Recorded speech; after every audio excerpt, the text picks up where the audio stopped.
It's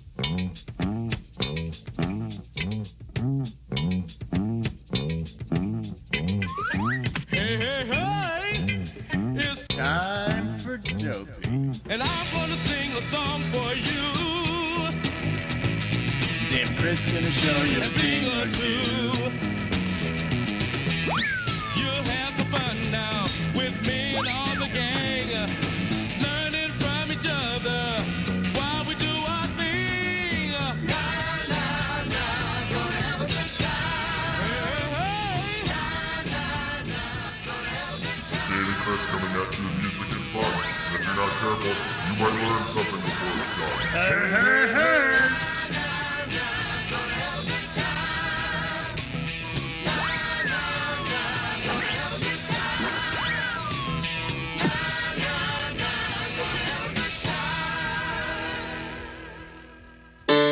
This dopey podcast is coming in your ear with heroin and ketamine, sobriety and beer. Dave and that other guy, you know, the hot one everybody wants to fuck. Just thought I'd throw in a visual for the listeners. Now you know. Good luck. So pull up a chair, start the car. Let's get on the road. Hey, let's go. The Dopey podcast is starting up. Welcome to the show.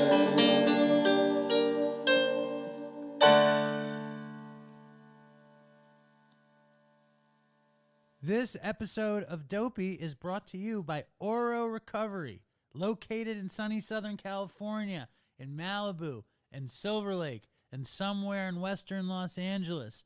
Oro was created by our friend Bob Forrest and his friends Evan, Jared, and Bob to treat addicts and alcoholics with compassion and connection rather than control.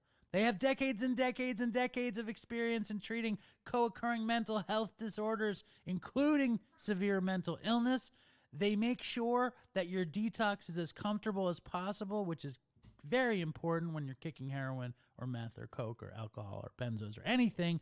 They have amenities you wouldn't believe: surfing, sound bath meditation, equine therapy, and of course, the potentially spiritually transformative sweat lodge. So if you're fucked and you're willing to go to sunny Southern California to get help, I cannot suggest Oro enough. Hey guys, I want to tell you all about our very good friends at Sober Buddy who also sponsor the show. It's an amazing app that's super available to you if you need some help getting or staying sober. It's the little blue fluffy guy you may have seen in sober memes on Instagram or Facebook. I love the Sober Buddy app because it not only gives you challenges that help you get sober, it helps you think differently about your life. It has a sober tracker down to the second, daily check-ins that give you advice based on your mood, cute motivational memes, and helpful tips too. Over 60,000 people have already used Sober Buddy to help them get sober, and they have been featured in over 70 news stories. The Sober Buddy app is available in both the iTunes and Google Play Store, or you can check out their website at yoursoberbuddy.com. Check out Your Sober Buddy. This episode of Dopey is also brought to you by our very good friends at Evolution Accounting and Consulting. They are a full-service accounting firm that can help you with your taxes, bookkeeping, payroll, and almost any other business need you may have. Thanks to technology, they work with people from all over the country and pride themselves on building exceptionally strong relationships with their clients. They say that their passion allows you to pursue yours because they understand the stress caused by worrying about taxes and accounting issues. When you allow them to take this off your plate, you'll be freed up to focus on what you love to do. And perhaps more important than anything else, the firm is run by a fucking crackhead.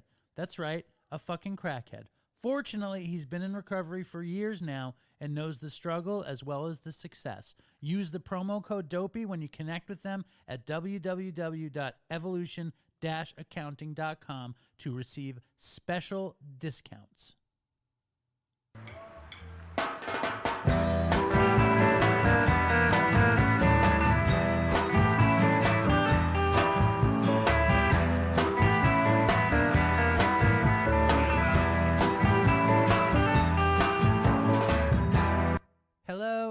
welcome to Dopey, the podcast on drugs, addiction, and dumb shit.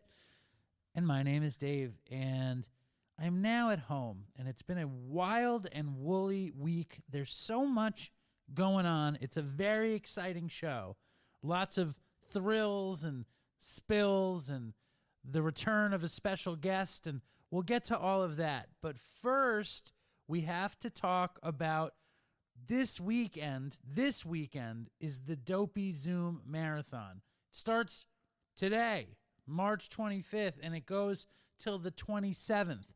So that's, if you listen to the show on Friday or Saturday, you can jump into the Dopey Zoom Marathon. At the end of Saturday night, I will be doing a free Dopey Patreon Zoom. If you want to come in and hear the state of the Dopey Nation, please do. The Zoom ID is 804-300-586. The password is Toodles, and it's a million meetings from today until, I guess, Sunday night. So check it out, and if you can't go then, just go to Dopey Zoom another time. It's always going. There's like 25 meetings a week when it's not a marathon. So check that out. Subscribe to Dopey YouTube. There's so much stuff coming out all the time. And if you subscribe to Dopey YouTube, watch a couple videos, please. And then maybe like some and comment. Just do all that shit. And maybe more importantly, join Dopey Patreon. There's so much good stuff on Dopey Patreon. This week I interviewed the guitar player from Joan Jett and the Blackhearts, Ricky Bird. That's exclusively on Patreon. B. Getz did an incredible special on Jerry Garcia last week on Patreon. Aurora was on Patreon last week. Aaron Carr was on Patreon last week. Charlotte, the video of Charlotte on Patreon. Check all that out, please. Check out the new candles. There's amazing candles. We're in a partnership with a company called North Avenue Candles, and you can check it out on our Instagram page, on the website, or just go to northavcandles.com/collections/dopey. Candles are nice. We've got tons of beautiful merch. Go to dopeypodcast.com. There's amazing shirts, tank tops, long sleeves, hoodies. Buy it at dopeypodcast.com. That's all made by SRO Prints, our printing partner out of Cincinnati, Ohio. For your printing needs, go to sroprints.com. I just ordered super cool new stickers. I ordered sticker sheets. Sticker sheets. They're pretty sweet. And there's new actual die-cut stickers of Todd. There's the new Dopey based on They Live sticker. There's a lot of cool stickers. A lot of cool stuff. I also have, of course, Dopey snapbacks, Oy Vey snapbacks, the Big Bird beanie, or I think we call it the Big Bud beanie, whatever. Listen, that's a lot of advertising really quickly, but I do appreciate everybody who supports the show. It means everything to me. The community is incredibly strong. Dopey Nation is incredibly strong. This Zoom Marathon is incredible. And I feel really good about where we're at with the show. So that's a lot of good shit at once. I'm very excited for today's show. We have a legend of hip-hop, a legend of sports commentating, one of the more hard-working men in show business. He doesn't like it when people say that, but he has so many things. He has so many different elements of his professional broadcasting career. He's a total hero of mine. His name is Peter Rosenberg. Maybe you know him from the legendary Juan Ep podcast he does with DJ Cypher Sounds, or maybe you know him from the Michael K show on ESPN, or maybe you know him as a WWE commentator, or maybe you know him as the morning DJ at legendary hip-hop New York station Hot 97. But however you know him, his name is Peter Rosenberg. I interviewed him for The Last Jewish Waiter. We lost the footage. I always was like, man, Peter Rosenberg is a really interesting guy, and I told him about Dopey, and he was like, I'm interested in coming on. So we set it up, and he came to my dad's house.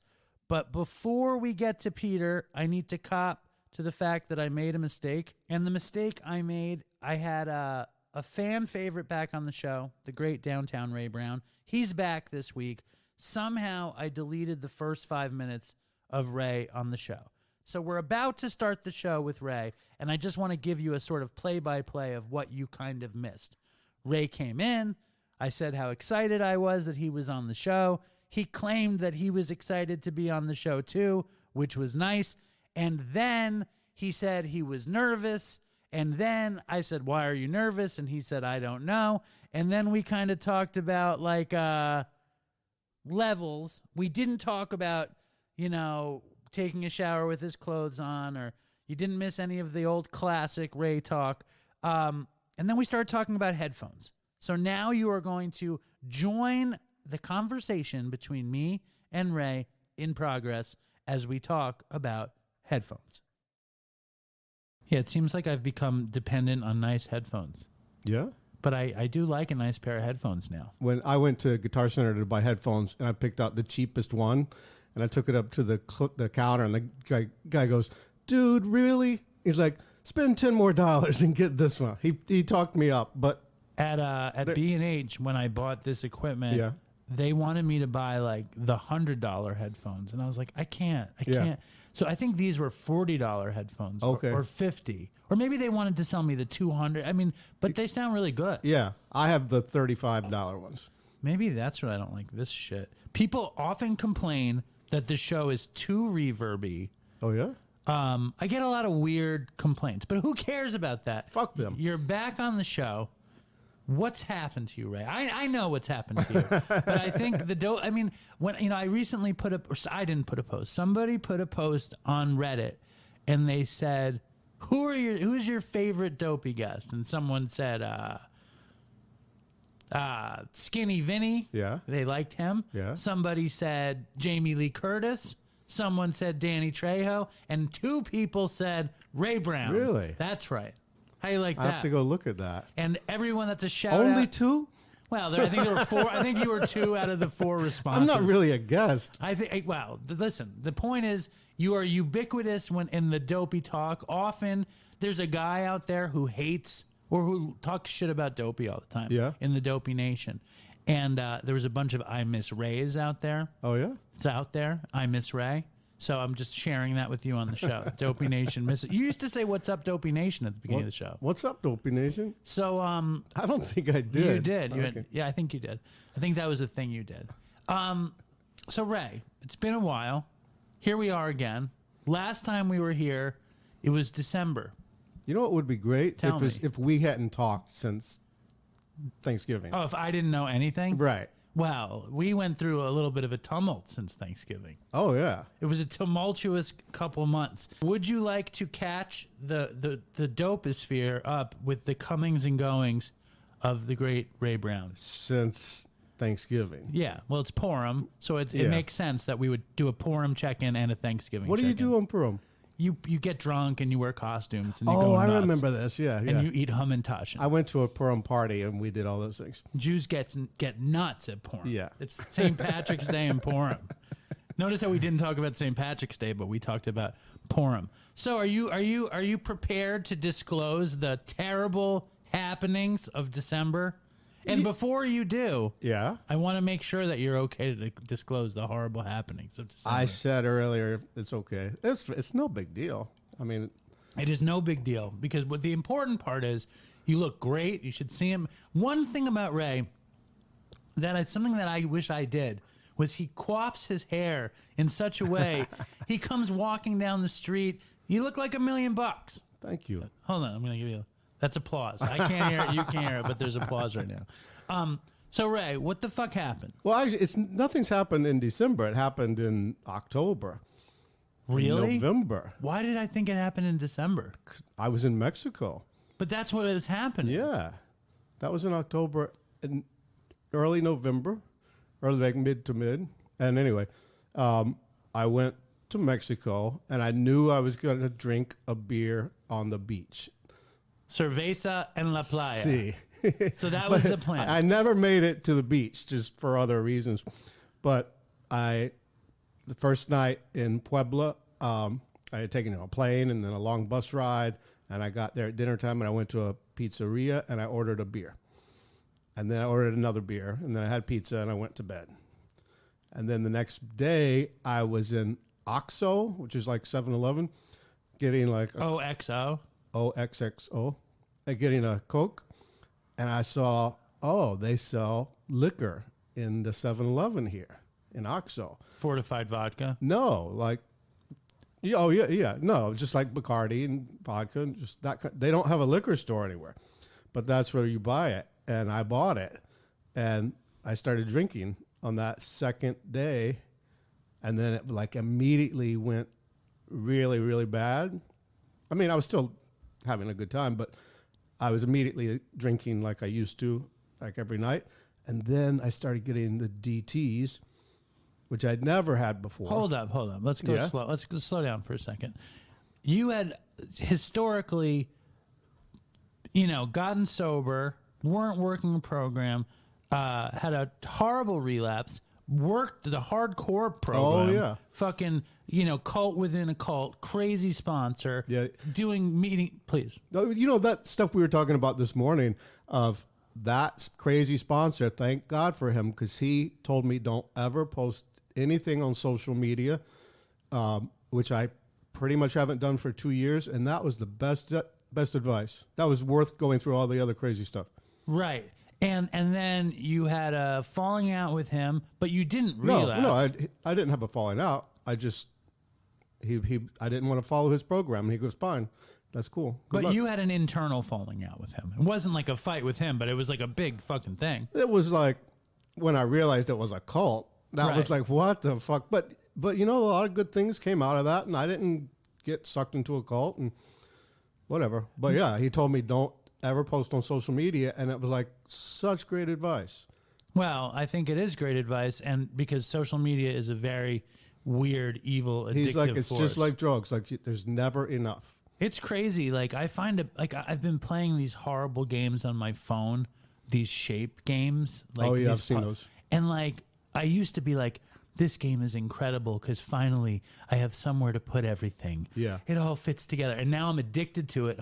I can't stop playing, and it doesn't do anything good for me. Yeah, I'm not a huge video game guy, but when they come into my life, it is crazy what I do. Like I'll sit there for 12 hours playing. It's horrible. It's a horrible feeling. Anyway, though, so my point is you had a bunch of clean time. Yeah.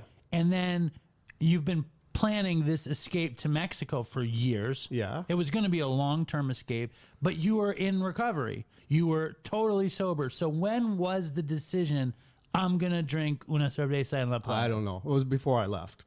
And was it a decision or was it a notion? No, I was like, I was looking at Escondido, and I'm like looking at the menus of the restaurants where I'm going to be eating. And I'm like, I'm definitely going to drink a beer, and it's going to be fine. Was it like that? Was it, I'm going to have a beer, or is I'm going to go off the fucking rails? No. It was like, I'm going to drink normally on my Mexican vacation. The classic alcoholic. Yes.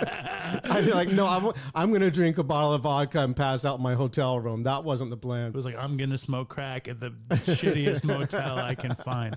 No, so then you find the beer, you have a beer, and then what happens? And it was like, well, that was fine. I just had a beer and pizza. And then the next day I saw where they sold the alcohol, and that was it. Now I'm not asking for any other reason than I think it's valuable information. Between the beer and pizza and Oblivion, what do you remember what was in your head? I think what was in my head the second, or it was like, I'm going to do this again tomorrow, just like this. I'm going to have a beer and have some pizza. Yeah. Yes. Right. And I'm going to do it the whole time I'm down here because nobody will see me here. Right. And then so you go I can to sit in this outdoor cafe. And chill. Yeah. Like an expat. Like everybody else here. Right. Because I'm, whatever. It's no big deal. I can handle it. So then, okay, walk me through it now. I'm going to shut up. So then I was like, just immediately back to drinking like I was, what was that, 2 years ago? And passing out in my hotel room but normal days. And then like after like a week and a half, 2 weeks of that, I woke up in the morning and I had DTs. DT stands for delirium tremors. Yeah. Well, what I had was monsters and voices, and so I started drinking in the morning.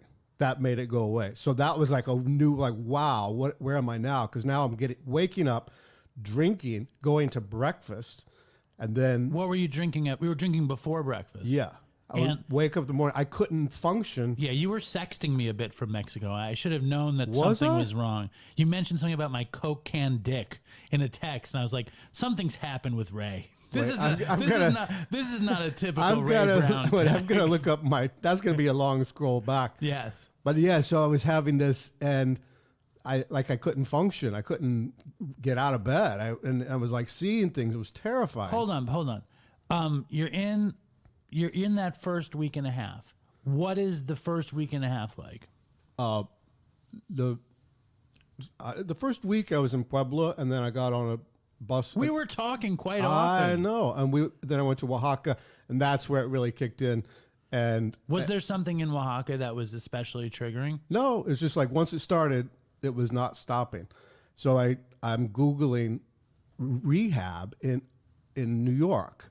What made you do that? Because I'm like, I can't quit. At that point, I just gave into it. I'm like, I can't quit on my own and get DTs and, possibly die. I'm like, how did I get here so fast? And then I talked to some rehabs, and they're like, come from the airport. Yes, we accept your insurance. Come directly from the airport, which I didn't do. But so I knew where I was going. Hold on. So you're in Oaxaca. Yeah. The delirium tremors are so intense. You're hallucinating, seeing monsters. Yeah. Then you're drinking a bottle of vodka to get rid of it.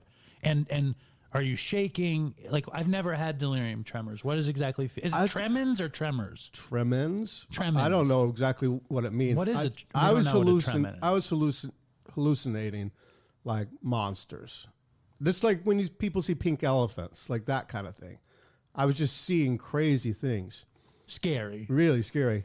And then I called, and the woman at where I wound up going, was really nice. And she was like, that's so horrible. She's like, come right in right now. I'm like, I'm in Mexico. And she laughed. But she said, come from the airport. And then I called another number called SAMHSA, which is like, if you ever Google drugs or whatever. SAMHSA comes up. It comes up at the top. I called that number, called their hotline.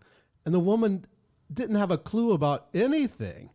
She didn't know what DTs were. She didn't know anything. And she's like, have you ever heard of AA? And I'm like, yes. Like, I have heard of that. Yeah, it was, and we talked for a long time. That was in Mexico City when I called SAMHSA, and I went to the ER in Mexico City because the lady here told me, come to the ER here and you'll be admitted directly from the ER. So I'm like, I can do that here and just stay in Mexico City.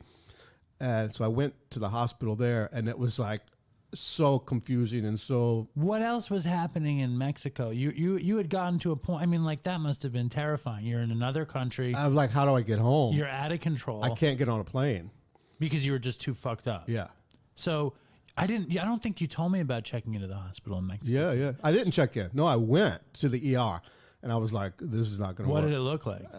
It was like, I couldn't have stayed. You were like, una cerveza en la playa? Yeah, like, what did you no, it's say? just like, I will never be able to navigate this, and I don't know if it will be expensive or cheap. Or how much? I know how much Spanish you know, but how much Yeah. Spanish do you know? None. So imagine I'm the nurse in the hospital. Yeah. What do you say to me? That was another thing. Was like, I kind of expected like people that dealt with tourists to speak. Soy baracho. See, What else can you I say? thought people would speak some English, like when you check into your hotel. I was really surprised. Nobody spoke any English. So this is really a terrifying story. I remember that when we finally spoke, I was so relieved that we were talking again. And I was just so happy that you were doing well that I didn't press you for the scary aspects of the story. Yeah, and you were so mad at me and so like badgering me to be on the show. And I'm like, I didn't want to tell you that. I'm like, I don't want to be on the show because I did all this and I don't want to talk about it. You had not wanted to be on the show long before this happened. Right, well. Just to be clear. No, for like a year. You were sober for at least a year that I badgered you and you said you didn't want to come on. Right. But that just cemented it. I was like, oh no, now I'm like, I can't go on. But I know that, like, first of all, it's important that anyone out there who is an alcoholic or a drug addict and has a relapse, there is no shame in it. The point is, you didn't die. Here we are. You're sober. You look like $1 million, and I'm sure you've learned something from this experience. Well, it's this classic milk, whiskey in the milk. Right. Break that down for me, please. That's the guy A businessman. A businessman is mad at his boss, and he Right. goes to the diner, Yes. and he orders a cup of milk, glass Yeah. of milk, and he's like, "Put some No, whiskey first in." he's like, I think I'll have a sandwich. Yeah. And he has a sandwich. He goes, I think I'll have another sandwich and some milk. Yeah. And maybe you can put some whiskey in my milk. Yes, it'll just be one. What a weird drink, but yeah, one. I'll just have one. I can imagine. I think I've been in situations like that with drugs where I'm like, I can have one, or I can smoke a joint, or I can take. I mean, I don't know that I really had that thought. I don't ever think about it now because every one thing is infinite things in my mind, you know? Yeah. And like, so how does this relate to the whiskey and the milk? Well, it's a little different because like there was no resentment involved. He was resentful of his boss, and that Right. led him to do that. It was just more like, I'll just have a whiskey in my milk and continue on with my day, and it won't affect my life. I'll have a beer on the beach. Yeah. And then the next day, he's like, off the deep end. He lost his job, and he's homeless. And What do you whatever. think Those big book stories are kind of funny, Well, but we could write a big book story about this trip. Una cerveza en la Yeah, playa. yeah, yeah. So like, I never made it to the playa. did you never make it to the playa? No, because the bus from Oaxaca to Escondido was so terrifying. I just kept reading about people talking about it, like at twisty, windy mountain roads. I'm like, I'm changing my plans. And I went to Mexico City. You didn't want to deal with that shit. Yeah, and then my plane got canceled. And it was, So, no cerveza en la playa and total terror relapse. And what is this? What is? I want to know. and then I went to the airport in Mexico City, and I drank at the airport. Was that the end of the trip? Was it planned to be? And like, it's pretty amazing though, because it all reminded me of a little like William Burroughs story. Because you go to Mexico. I went to William Burroughs' house. How did it look? The same. Was anyone living there? Yeah. Is it nice? It's in Roma Norte, which is where I was staying. It reminds me of just, you're this traveler and you go down to Mexico and you fucking go bananas. Mm-hmm. Was there any like bad situation with people and alcohol that you didn't tell me about? No. So you're just fucking like this tourist bopping along wasted. Mostly in my hotel room. Wow. So most of Mexico was drunk in your hotel room. No, I mean I would drink at lunch, but not get drunk, and then continue my afternoon, and then go back to my hotel room and drink at night, or whenever I got back. This might be a stupid question. Yeah. But when you're in that situation, at what point do you get afraid? I wasn't afraid. The only thing I was afraid of was the monsters. So like when you're And like, how do I get home? So then I drank at the airport, and then I drank on the plane. But I'm saying you hadn't had a drink in years. Yeah. You were like, I'm going to go have a beer. Yeah. You're in a fucking total alcoholic bender. When is it just the DTs that get scary, or you're just like, fuck, I'm back here? Yeah, just the DTs, really. Or the like, how did this happen so quickly, and now I can't stop? Were you like, holy shit, the stupid big book is right in that moment? Totally. I'm calling the rehab. I'm calling SAMHSA. I've never done that before. So it's funny because we had talked about you going to rehab when you weren't relapsing. Did we? Yeah, because you were like going through some shit, and you were like, I need to go away. Oh. So you have an appointment to go to rehab from Mexico. She said, just walk in. All right. And so I landed. She said, come directly from the airport, which I didn't do. Did you drink the airplane drinks, or did you bring like a bottle? No, I drank the airplane drinks. And you know what's weird is like the flight attendants, they looked at me and they just handed me a bottle of wine the second time they came by. Because they knew what they were dealing with.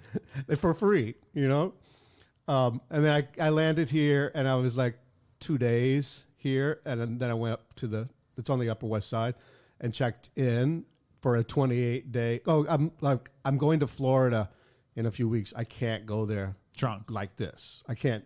That was the saving grace. Yeah, I think if it wasn't for that, I probably would have continued. But so I checked in for a 28-day rehab, and I left after I'd gone detoxed. Because that was the thing, is I couldn't... You didn't do the 28 days. No. You left after the detox. I left after... How was that? That was your first time in a public detox. Yeah. What'd you think? It was fine. Did it remind you of Dopey? I thought about that. It's very Dopey. I mean, really all they did was just monitor me and give me Valium. So you just hung out there. Like, what did you do in the detox? Who'd you talk to? People there. Were you like, have you ever heard of this podcast called Dopey? I should have. I know. It would have been a great time to promote. You're like, I'm Ray from Dopey.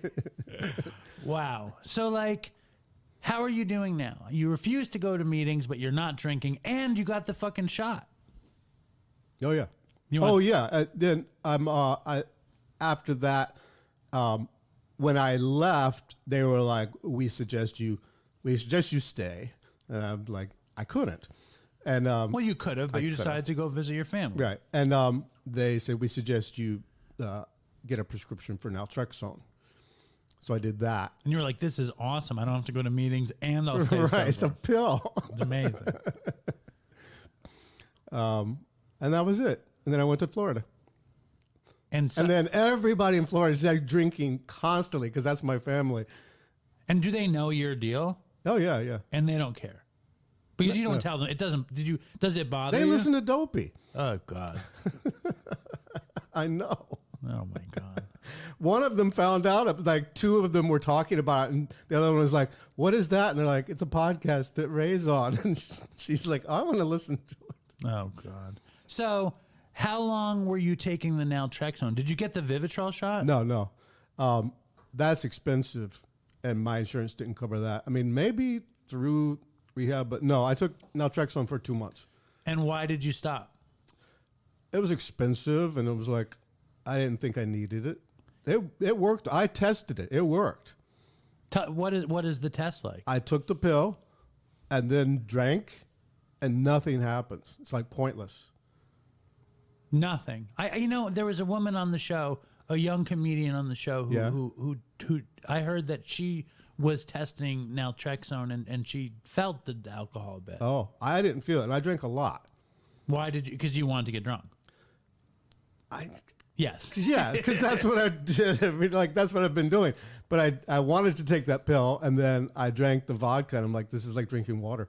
So what I want to know, Ray, is how has it been since then? Do you have any hankering to drink? Do you have any hankering for AA? Like, do you have any hankering for Dopey? Like, where are you at in your recovery? I would go to a meeting at the one that used to be at the church here. There, that one. Yeah. I like that meeting. Magic. Big Book Magic. Big Book Magic. Yeah. That's the only meeting I would go to. You don't want to go to that bougie SOS meetings with all the hot guys?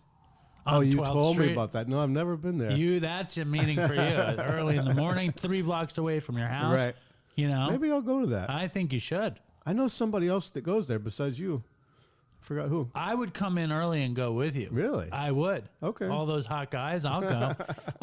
So like, how has it been? I mean, you never were a big day counter, but you have a few months. Yeah. Well, do you have a few months? Yeah. And how's it? What? I don't know. I can't remember dates. It was before Christmas. The last time you had a drink was before Christmas. Yeah. And are you craving alcohol? Like, where are you with it all? No, it's just like once that happened, I was like, how do I make this stop? Like, I'd never had that before. And I was just like, I want this out of my life. And I was talking to you about drugs. I'm like, you could put anything in front of me now, and I wouldn't have any temptation at all. And there were no drugs in the relapse? No. You never thought I could go for some crack right about now? No, I thought I would be offered drugs in Mexico, to tourists. I guess I look too square. You would have loved that. Did you wear your Dopey shirt in Mexico? No. They're like, you're too as rave, de Dopey. Fuck, man. Well, I'm glad. I don't think there's any shame in relapsing. You know how happy I am to have you back on the show. Yeah. It means so much to me to have you here. And fuck, I worry about you, obviously, but I don't worry about you on a day-to-day basis. I'm more worried. So is there a beer on the beach in the future? I don't think so. Where are you at? Like, are you like, I'm that fucking alcoholic where I take a drink and I'm fucking done? Yeah, I didn't know that. Isn't that interesting? I think that if I used something, I would not be in good shape. Yeah. I think I would be in the similar spot, just not with alcohol. And it's nuts. It's crazy that it really is the way they write about it. Right. It really is fucking weird. And what about enjoying life? Have you been enjoying life without alcohol? Yeah, totally. Why? What do you like about it? I don't know. I like my life. I have a very simple life. I've worked a little bit, but I'm kind of retired. Semi-retired, Yeah. painting, Yeah. seeing his friends. I painted a restaurant. Played a show, killed it at the. Oh yeah, killed it at the. killed it at the show. Yep. So that's good. Well, I'm happy. I'm happy. I'm not unhappy that you relapsed, but I'm sure it was not a fun experience for you. No. I'm happy you finally made it to detox. I know you've always wanted to do that. So, But I didn't want to stay there. Well, how long did you stay? 2 days. Just 2 days. Yeah, 2 nights. Why did you only go 2 nights? Because then I was done. And how did Once you? I fell asleep, like on my own, and then I woke up in the morning, I'm like, I can do this at home. You're like, I got to get the fuck out Yeah. of here. And Where was it? Up Mount Sinai. Isn't Mount Sinai on 5th Avenue? It's the Upper West Side, Mount Sinai. I don't even know where that is. It's like way over there, like 11th Avenue. Really? And was it gross? I think it's new. Was it gross? No. It was No, nice? No, it's fine. It was public? Yeah. Well, I don't know. It accepted my insurance. Were there a lot of junkies in there? Yeah. All right. And you didn't tell anyone about Dopey? No. Wow, Ray. I think this is good. Do you feel good about sharing this experience with the Dopey Nation? Yeah, totally. Is there anything from this story, any detail that we didn't get out that you wish you had gotten out? Not from, no. Nothing. I don't think so. No encounters you really want to recount in Mexico that would really, I could harp on for a while and never shut up about. No, I'm There's nothing never like going to that. tell you anything. Nothing like that. All right. Well, I went to a meeting this week, and did you ever listen to the Dopey episode with Smiling Joe? Yes. He texted me that I cursed too much at the meeting. You do curse too much at the meeting. How do you know? Because I went to the meeting with you. And I cursed too much? And you told me, like, they have a policy, no cursing. And every week, Dave goes, fucking shit, fuck, piss. I'm just trying to get a good share. Hi, my name is Dave, and fuck shit. I was doing my classic keep your fucking mouth shut share. Yeah. Which is, the best thing I've learned in AA on Long Island is you keep your fucking mouth shut. I never heard that. That's the greatest thing I've learned. I heard someone describe it as don't share? No. In AA you share. Oh. In 12-step you share whatever. Outside of that world. But when you're at home with your family, okay. you got to know to keep your fucking mouth shut. I wonder if that's just your meeting or if it's a lot of Long Island meetings. I don't know, but I hear that in my head, and it's incredibly helpful for me. There's a lady at my meeting who's an unlikely lady at the meeting, and she says she uses the 3 Ps. She pauses, she prays, and she proceeds, which is the same as keep your fucking mouth shut. Yeah. Really. It's amazing how, I curse a lot when I talk, and then if I'm in the situation where it's not okay, it's so easy to not curse. I curse for lubrication. Like I curse to like be funny, to make it to feel like it makes me feel comfortable. I also curse so I can think of the next thing I'm going to say often. I cursed one time in front of my mother and father, and I was like, how did that come out of my mouth at the dinner table? And it was a lot. And it just came out, and I was like, whoa. I curse to make myself feel more comfortable. I feel like it makes other people feel more comfortable. And I often will say fucking and try to remember what I was supposed to say. Yeah. And it sounds funny This to me. fucking guy. This fucking guy. Anyway, we had a really big guest on the show this week, and you had never heard of him, right? No. I should have. I mean, yeah, maybe, but you're not like a big mainstream media in New York guy. I'm not a sports fan. But you are a hip-hop fan. Yeah, I didn't recognize his name. Well, he's got a very Jewish name for the hip-hop community. Wow. For me, he's a big-time guy. And I don't know if you guys know who this guy is. His name is Peter Rosenberg. If you're a New Yorker and you listen to hip hop radio, Hot 97, or you listen to ESPN Sports, or you are a WWE fan, he's a wrestling commentator. Yeah. Or you are an old school hip hop head and you listen to his podcast called Juan Ep, named after the Puerto Rican Jew from Welcome Back, Kotter, Juan Epstein. And his name is Peter Rosenberg. So I'm going to play the fucking thing. Dumb shit. My name is Dave, and it's like a very thrilling day. I'm at my dad's house in Manhattan, and I have one of my truest heroes, a legend of New York City media. Wow. National, international media at this point. Thank you. He is said by Noriega to be the Podfather. Thank you. He's a producer, fucking obviously radio DJ. He's Peter Rosenberg. That is right. Dave, thank you for having me. That was very sweet of you to say. I appreciate it. Wrestling commentator. Yeah. Wrestling former champion. One-time 24/7 champion. That's correct. Just lay that out before we do anything else. What happened, you mean? Yes. I heard you say it, but I couldn't imagine it was true. So it is true. The best part about it is that my Wikipedia page now has a section that, that wrestlers get that says championships and accomplishments. So just please. So basically the 24/7 title is a thing in WWE that's sort of a silly title. It's meant to it can get spread around very easily. People can lose it easily. You can get pinned anywhere. It's sort of like they used to have another thing called the Hardcore Championship. It could happen anytime. So it's this fun title, but it's a real title with its own lineage and history that's maintained, and different celebrities. Rob Gronkowski won it. It's one of those things. And a year and change ago at the Royal Rumble, You're in the Royal Rumble. No, it wasn't in the match. It was part of the pay-per-view. During the pay-per-view, they cut back to our sort of I do the pre-shows, and they cut back to our pre-show desk in the middle of the pay-per-view, and we were giving a couple opinions, blah, blah, blah. And then R-Truth, who was the 24/7 champion, and he's like the almost always 24/7 champion. I think he's had it like 48 times. Okay. So he's the guy it's kind of his title to some degree, at least until recently. R-Truth comes out. I deceive him. I make him think John Cena, who's his hero, is there. He goes looking for John Cena. I go up from behind. I hit him in the nuts from behind. Wow. And I pin him, and I win the championship. Yes. Amazing. And I got to keep that until the next day during my radio show. I was doing it from my hotel room, and during the Michael K show, R-Truth came into my hotel room and pinned me and took the title back. In the hotel room? In the hotel room. Was that the first time you ever hit anybody in the nuts? Yeah. It was the first time I did any sort of wrestling thing on camera in any way. In your personal life, have you ever hit anybody in the nuts? No. I don't think I've ever even hit anybody. I don't think I've ever closed fist hit anyone. I've never except for my brother. I'm ashamed of that about me. Right. Like, that's a piece of shame that I carry, because it's not going to happen now. And if it does happen now, it's going to be much worse. Right. That was something that could have happened as a young person. Do you have any shame for never having been in a real fight? I'll say this.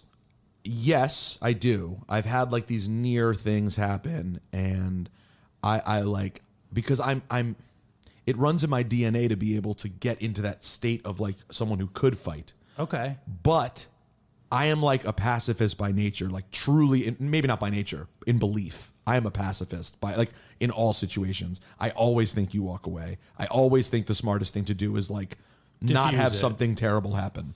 I've said that to everyone I'm close with at any point when anything's happening. I'm like, no, we go away. But then in a moment, sometimes the switch flips, and I guess I probably do have some shame around it. And at some point, at a time in the past, which I will be not very vague about, I did have a moment when in public someone really tested me, and I did not throw a punch, but I did get physically assertive. Was it Nicki Minaj? It was not Nicki Minaj. That would have been scarier. Yes. She could have beat my ass potentially. As a legend in New York City hip hop, and also just a legend. You've made mixtapes with underground people that became important: A$AP Rocky, Action Bronson, all these legends of hip hop who actually can rhyme. And you made a name for yourself, and you're white, and you're Jewish, and you're from Chevy Chase, Maryland. Correct. So it's like you're a target. Correct. It's like a guy like you normally is like a mixed martial arts master who, if he has to fuck people up, he will. Correct. So it's like, how often, I would imagine on the rise, you're tested all the fucking time. Honestly, here's the truth. Not that often.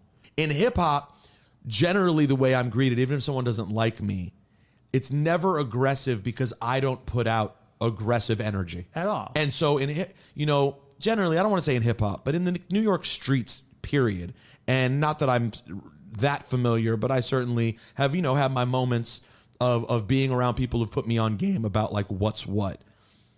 No one's testing you if you don't try to be tested. If you're someone who makes it clear, I'm square, I don't want problems, Right. I'm not a fighter. Right. You present yourself as the ultimate hip hop nerd. That's it. I present myself. So now there are times when they may say, yo, you're so fucking annoying, I hate your opinion.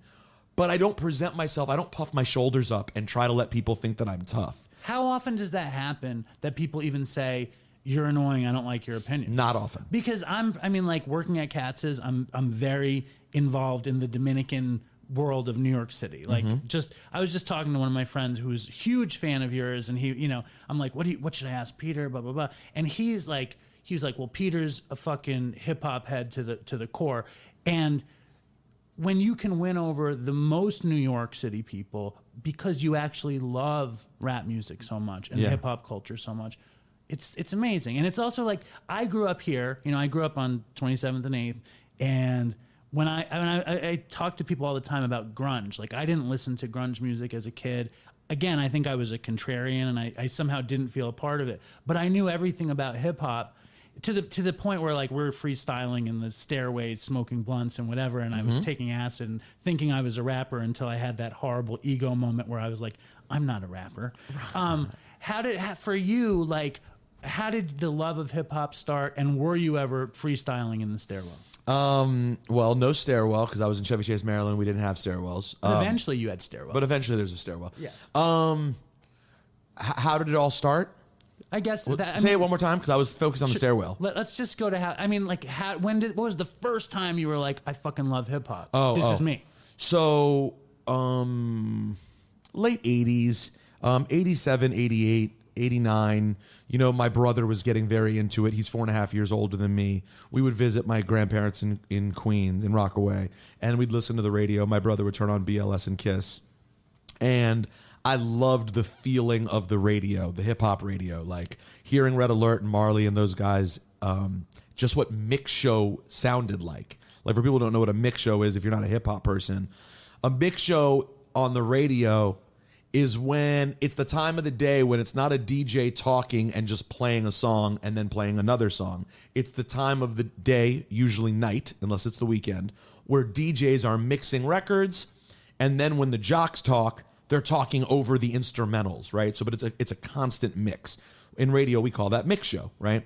And I love the feeling of that mix show vibe. It's a great, and if you've never been to New York and turned on a night when Flex is really like caring about it and having one of those nights, and it really can feel special, especially back then.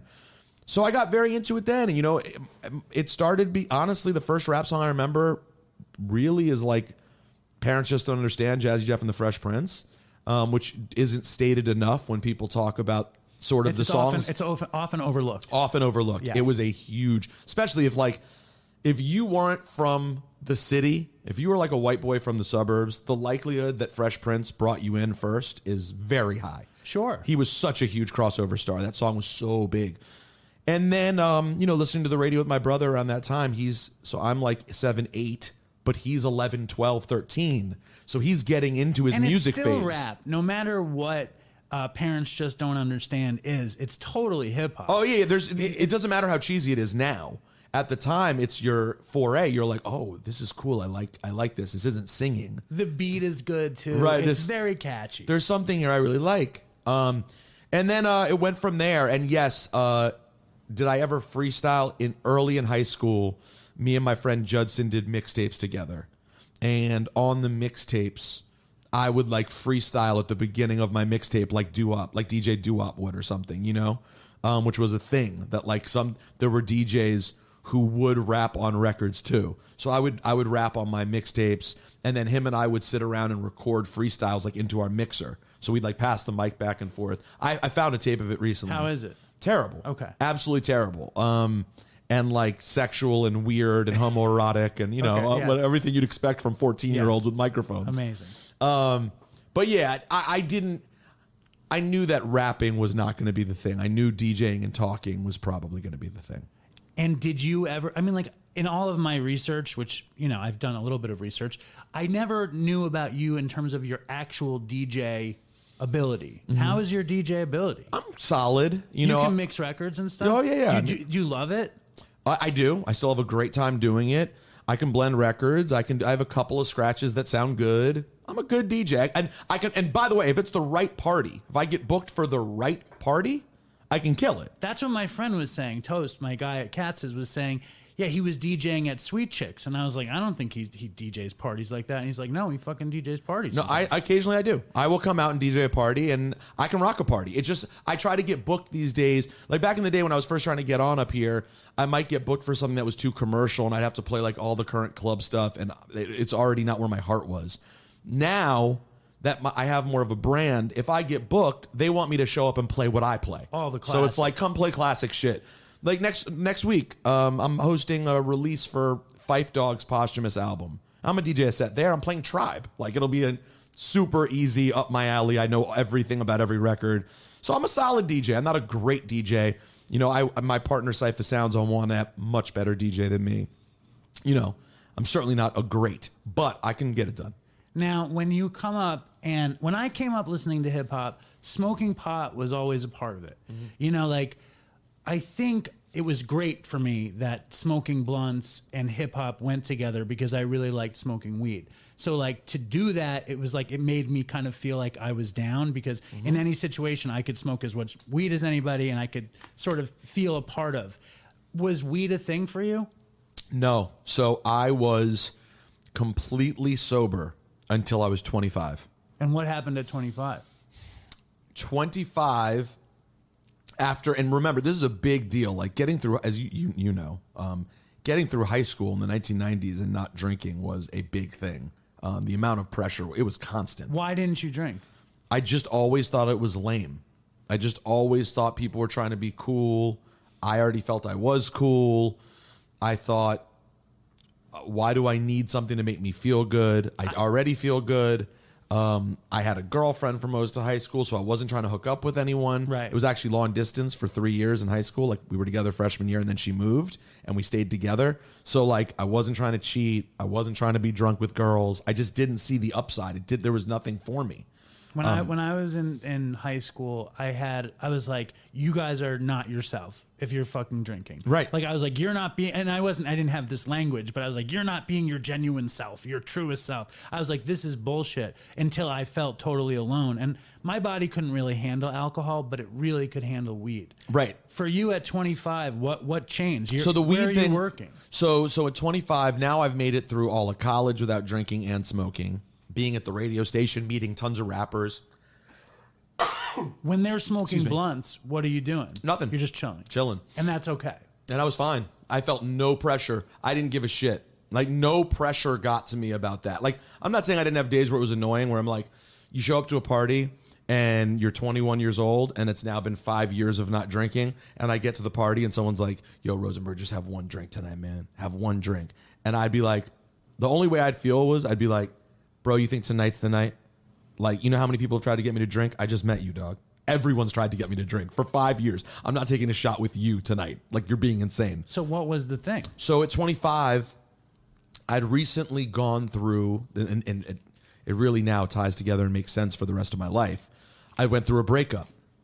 I broke up with, or was broken up with by this amazing girl from college who I'd always thought was amazing, and we didn't start dating until my 5th year, my last year at Maryland, we started dating. And we dated for a year, and I really thought this was probably going to, turn into the real deal. And that didn't happen. And when I really realized she was for real moving on, I was just floored, for a long time. I mean, for the better part of that year, I was in bad shape. And I don't think that it's coincidence that around that time exactly was the first time I said, all right, fuck it. Let me smoke this weed. Give this a shot. Did you smoke before you drank? They were almost simultaneous. Right. It might have, it was literally almost simultaneous. I would say weed was first and then alcohol. And it's weird now because I'm 42 and I've now been drinking for 17 years.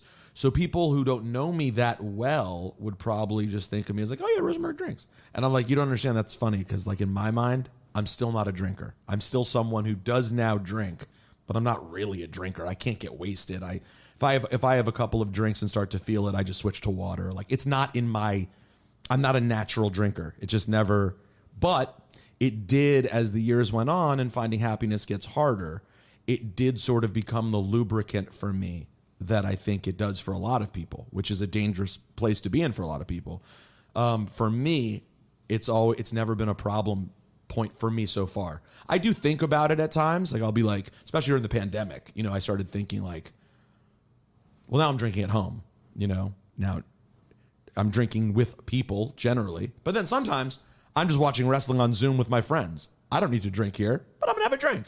You're enjoying yourself. You're enjoying yourself. So I started to worry about. I'm very conscious of my relationship with drugs and alcohol, and alcohol is a funny one. The way it crept up, and it was in my 20s, and I started to smoke. Weed was what I really liked though then. So at the beginning, I really liked weed. I didn't care much for drinking. Because weed in classic hip hop is like milk and cookies. And you're listening, and now I'm hearing things differently, and I'm having these experiences where I see a movie in a whole different way. So I really like that. And there's more ritual around it. You're breaking it up, you're rolling it. There's like a whole thing that I enjoyed. But then, of course, as the years went on, the paranoia got worse and worse and worse. Okay. And now I'm a very light smoker. It's very rare because to me, it feels like I need to be in the perfect setting. And even in the perfect setting, you can get bugged out. It can go wrong. Right. Like recently something happened where I was hanging out in the perfect setting and an incoming message to my phone messed things up. And now I'm like, why did I do this? That's so funny. With drinking, I feel like I can have a drink. I may feel it for like 15, 20 minutes and then it's just kind of over. You know what I mean? So it's I don't know. I mean, for me, like, I never had paranoia with weed. Like, I was born to smoke pot. I was like the perfect stoner. I just wound up becoming a terrible drug addict, so I had to stop smoking weed, which is sad. I remember I went to rehab one time, and they were like, write a letter to heroin. And I'm like, your heroin was the slut that took me away from my perfect girlfriend, weed. But in retrospect, it's easy to talk about that, but I love my sobriety. And I met you, Peter Rosenberg, years ago at Katz's when I was doing my incredible web series, The Last Jewish Waiter. That's right. And you came in and I interviewed you for The Last Jewish Waiter, but we had internal problems and the show never aired. Yeah. The footage got lost. And I was always like, I want to get Rosenberg on Dopey because he's so great. Like, I think you're great. So, like, I just want to make that clear. And I we're doing an event at Hot 97, a Katz's event, and I was like, I'm going to go. Want to talk to Rosenberg and see what's up. And I told you about Dopey, and you were like, I'm kind of interested in that. Yeah. And obviously, you're not smoking crack. No. You're not and dropping liquid LSD in your eyes. Are you? Have you ever? I've never done any LSD. Well, now that they're like, it's just like loosey-goosey out I had a dude in here yesterday, okay, a new friend who said he just got a part-time job delivering psychedelics. That's what he does now. He delivers mushrooms. He delivers DMT vape pens. Well, can I ask you a question? Ask me anything. Totally ignorant. Yes. I only know about weed now being legal. Are mushrooms any more legal? Not here. In California, they're legal. It's medicinal. And they passed that mushrooms are legal in California. Got it. Not here yet. Now, do Michael K. and Don LaGreca ask about this kind of stuff? I can imagine you mentioning, and Michael K., for anyone who doesn't live in New York City, Michael K. is a great sports commentator, is the voice of the Yankees. He has a great show on ESPN, the Michael K. Show. And Peter Rosenberg is you're a great addition to that. Thank you so much. I think Michael assumes because he knows, like Don and I admit on the air that we have done drugs before. Right. Michael has never done anything. He hasn't. Never. So in Michael's eyes, I think it's very hard for him to see the difference between someone who sparingly hits a joint or tries one little chocolate thing and someone who's just constantly doing it. Right. So I don't think he'd understand if I were to be like, hey, this weekend I did blank. He'd be like, well, of course you did. And like, I want to hear that you're vaping DMT for some reason. I don't know what DMT is. DMT is it's a very short-acting hallucinogen that they say, like, there's a lot of talk about DMT. I think it's actually comes from ayahuasca, and and you smoke it. A lot of ayahuasca talk these days. They also say like your body produces natural DMT when you die. Like Jerry Garcia used to smoke a lot of DMT. That worries me already. Hold on. I have to just, because I hate to not be as informed as I would like. You can't do that. You have a responsibility. I have a responsibility, so I'm just gonna put it out there. Hold on. Let's get this correct. Because I don't want my audience to be like, Dave, you're a fucking idiot that you didn't say the right thing about DMT. Okay, DMT, or N-dimethyltryptamine in medical talk, is a hallucinogenic tryptamine drug, sometimes referred to as Dimitri. This drug produces effects similar to those of psychedelics like LSD and magic mushrooms. Yeah, but naturally, yeah, it's like from a root. It's not ayahuasca. It's some other plant. But it's very short acting and it's very crazy. And I bet you like somebody is selling DMT vapes where you are. Let's. You don't. I don't think I'm gonna try. Listen, we have a show based around recovery, which is why you were interested in it. Yes. Yeah, so I was, and it's never been. We're talking about recovery, and I'm like, why don't you hit a DMT? You should just. I'm sorry. Well, that's the thing. I apologize. Everyone's plan is different, right? So like, I have friends who are in program, and they'll tell me what their program is, and I'm like, wow, well, that really leaves a lot of room for a lot of interesting things in your life. But it's a program that works for them. You know what I mean? And so, explain that more. Well, like you might meet someone whose drug of choice, for example, is heroin. You made the decision in your recovery, and I think it's a great decision, to lose everything altogether, right? You could find someone whose program is like, I absolutely do not do heroin, cannot ever do it again. But I can smoke weed. But there are situations in which I'm comfortable smoking weed, and I don't consider that going off program. Right. That doesn't mean I'm sober in that moment. I'm not sober. But I'm still in my program. Right. And I think like that's the way you're distinguishing. And I think that's an important distinction, so people can figure out the things that work for them and don't work for them. Because there are some people, obviously, and my best friend was one of them. There are people who, like, if they're doing it at all, they're going literally all the way to heroin. There are some people where their problem is a little bit different, requires a little more nuance, and I think a program with a little bit more flexibility. And I know that I think everyone can be a little bit judgmental about those things, but in reality, I think everyone has different shit. The most important thing is like someone's ability to have joy in their life and like be happy and be productive. And when we talk about recovery, like you're very familiar with it, and you even said to me you're in recovery, but you drink and you smoke pot. Maybe here and there you vape DMT. Never vape DMT. Never on the underground. But like, how did you get into recovery, and what have you gotten from it? Well, essentially, the short version that I'm comfortable saying is that my marriage blew up, and my relationship of a very long time blew up. And though now I view that differently in many ways, and I sort of feel like everything happens the way it's supposed to in some ways, cheesy as it is, and I feel that I'm in the relationship I'm supposed to be in now, and I'm sort of in the place that I'm supposed to be in now. At the time, it was a realization that I was living my life in a way that had become unmanageable. And for me, unmanageable meant seeking validation in every way possible, especially from almost exclusively, obviously, it's validation from other people, not feeling validated myself. No matter what good thing happened for me, didn't feel good, need someone else, need that like, need that comment, need that text message, need that attention. And I'm the same way, and like one of the greatest cheesiest cliches and really accurate is this God-shaped hole that we're all trying to fill. And like I filled it with weed, and I filled it with pills, and I filled it with heroin. And then I could fill it with recovery, which actually becomes a spiritual program. But I'm not always in my spiritual program. So I fill it with likes. I fill it with comments. I fill it with this need for attention. And you, like, I'm a mild-mannered deli worker that has a little podcast on the side. You're fucking on Hot 97 in the morning, ESPN in the afternoon, created one of the most influential hip-hop podcasts ever made, Juanette. Like, fucking do your WWE shit. You're doing a March Madness podcast. Like, how similar is validation and workaholism? Super similar. Well, they're related. They're like country cousins. Okay. You know, or maybe more than, maybe siblings. Because, like, why do I have so many jobs? I've never heard of anybody that has as many jobs as you. And by the way, you? And it's not my favorite thing. Like, I love what I do, but like when people say, and I know they mean it as a compliment, and I don't feel any way about it, but when I get like hardest working man in show business, I'm like, I don't really want to be. I'm actually extremely talented. I don't want to be the hardest working person. I want to be. I just show up every day. I do like a 4-hour show, and I'm done. That's my life.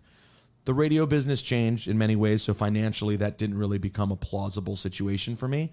Hot 97 is a small company. We're now owned by another company, but our previous owners, MS, were small. Our new company is slightly bigger, but it's still not iHeartMedia. Like, it's a small company. The financial ceiling there existed, you know, of like, this isn't going to be. Right. They gave Star and Buck Wild. Star at some point got like $1 million contract. That was never going to happen again. That was those days of $1 million contract. Well, radio, like, in a lot of ways, died, and radio lost, you know, half or 35%. You know, a lot of people didn't die. But yes, I mean, I don't know. But of course, it took a hit. It's like a record. It's like I can't even play a CD. And there are a lot of people who do not interact with radio anymore. And you're right. So like that, I got into it at a time where it's like it's not going to be more lucrative as the years go on.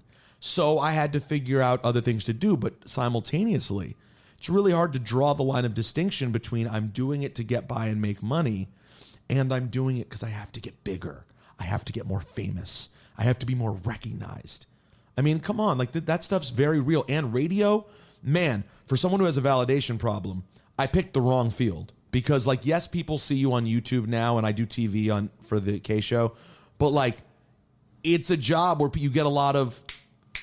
How do I know you? How do I know you? Your voice is familiar. Or even better, they call me by the wrong name, but what they do want call me to Ebro. Oh no. Yeah. Is it weird that Ebro sounds like Hebrew?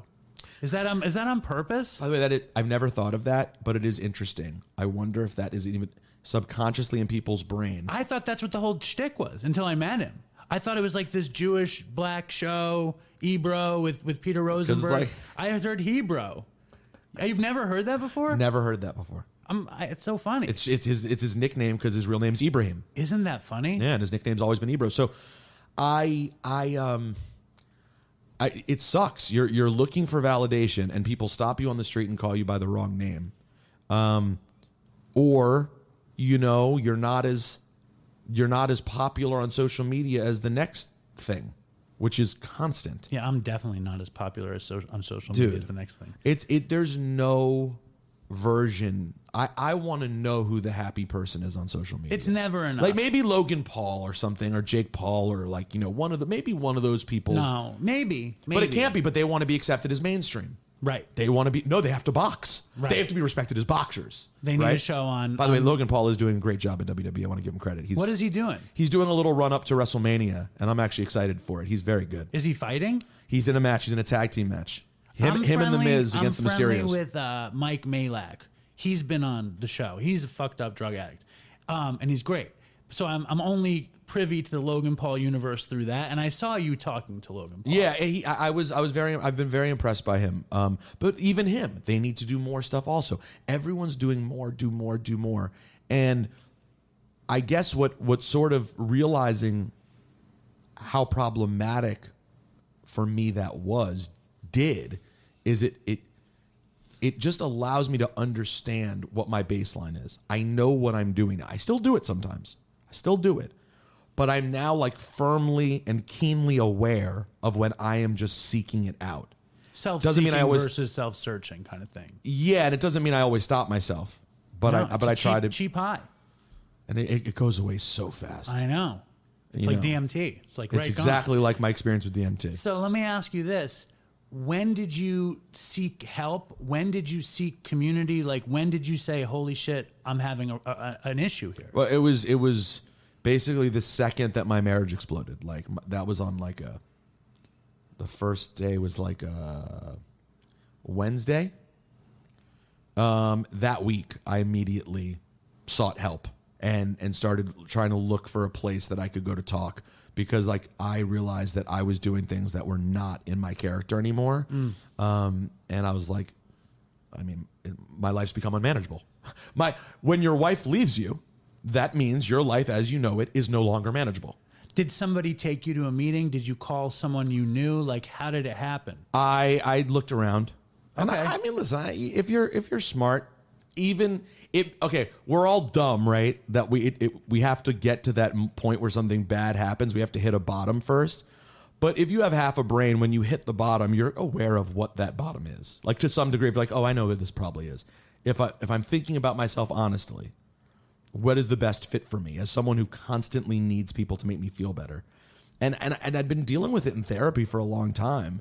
You had been in therapy before. Oh, yeah. And I'd been talking about these things in therapy. I wasn't able to take the step. You know, it took this sort of event in my life for me to go, oh my God, I have to change this right now. And of course, at the time, I thought that would maybe, save the relationship. I don't know if you're familiar with the term, but it's one I'm a fan of, pink cloud. Pink cloud being like, you have something that makes your recovery really easy because it's dangling in front of you, and you have this thing like, oh, the relationship. So it can get you going. Pink cloud can be really helpful for getting your program going because you have this motivation that's really not your true motivation to be healthy. It's something else, but that's okay. You can run with that pink cloud for a little while to get yourself going. The craziest thing about a pink cloud is it's a cloud. If you try to lean on a cloud, you're going to fall through it. You're going to fall right through it. I had the same thing around a relationship when I got into program, and it wasn't until I knew I couldn't fix the relationship that I actually got into program. Like, once I realized that wasn't the thing, that it wasn't going to work like that I couldn't do this for that. Right. You had to do it for yourself. Did you have that kind of a feeling? Well, no, like basically it happened sort of organically where I'm getting healthy, meeting people, doing fellowship and having conversations with people and building. And I got a new therapist and an additional therapist. I kept my old one too, but got to keep everyone in business. And Two therapists, one of which I see twice a week. I do a regular and a group, and then I do another individual. So and a sponsor too?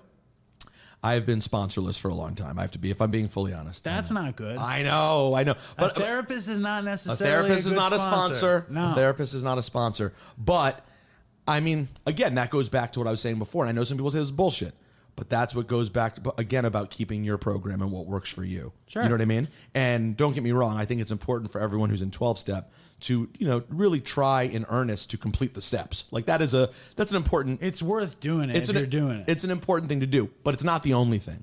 And in fact, I once asked my therapist, who has been in recovery forever, I asked him, I was like, what do you think is more important? And obviously I was asking this as a loaded question because I was looking for what worked for me. A specific answer. But I knew he'd tell me the truth. I said, keeping an intensely rigorous program or living with rigorous honesty. And his response was, rigorous honesty is the most important thing in terms of it doesn't necessarily do the things that step work will do.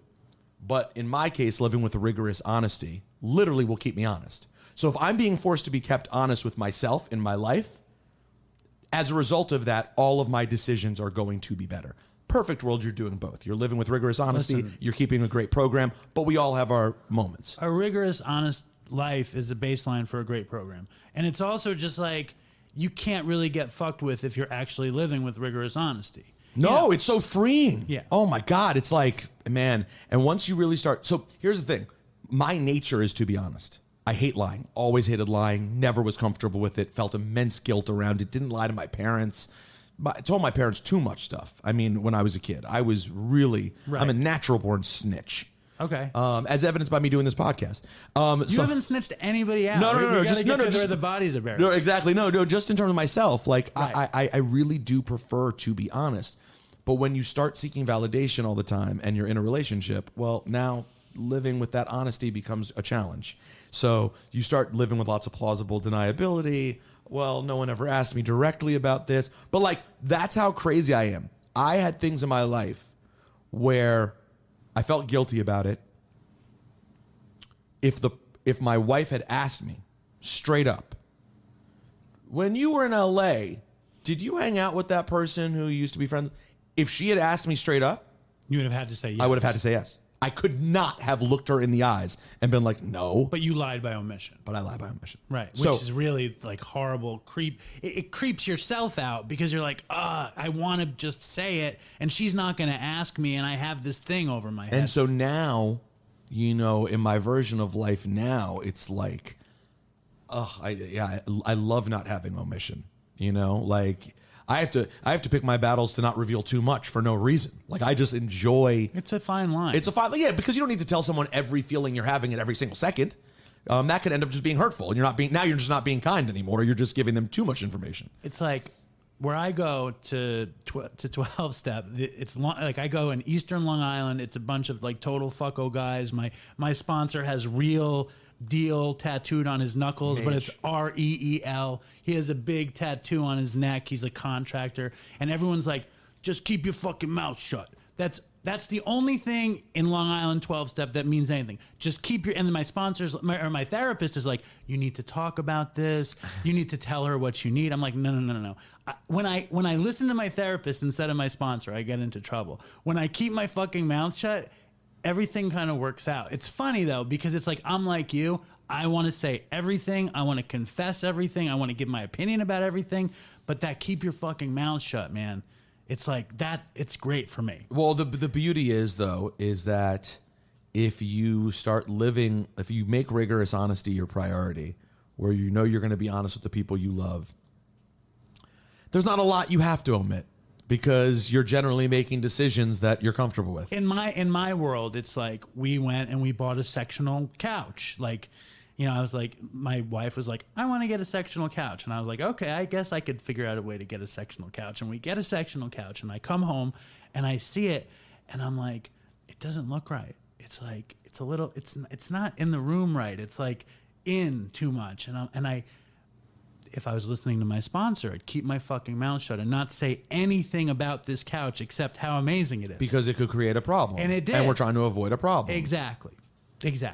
But so you strike me as someone who's very opinionated. I am. So do you find that your opinions get you into trouble? I mean, they have in my life, sure. I mean, I have a tendency to get into like these public dust-ups with people that usually come from just me needing to give my opinion about something that really doesn't concern me. That's interesting. So like, and that's prior to program. And post. Okay. The most classic Peter Rosenberg dust-up that I've read about is your classic clash with superstar Nicki Minaj. That is the biggest one, yes. And did you get high off it at all? Oh, yeah. At the time, for sure. I was super high off it. I mean, that was the week, the couple of weeks around that was the hottest I've ever been. Tell the story. I think the audience would like it, if you don't mind. Okay, so the short version is, I hate to be this guy, but like, because like half of you, most everyone listening here doesn't know who I am.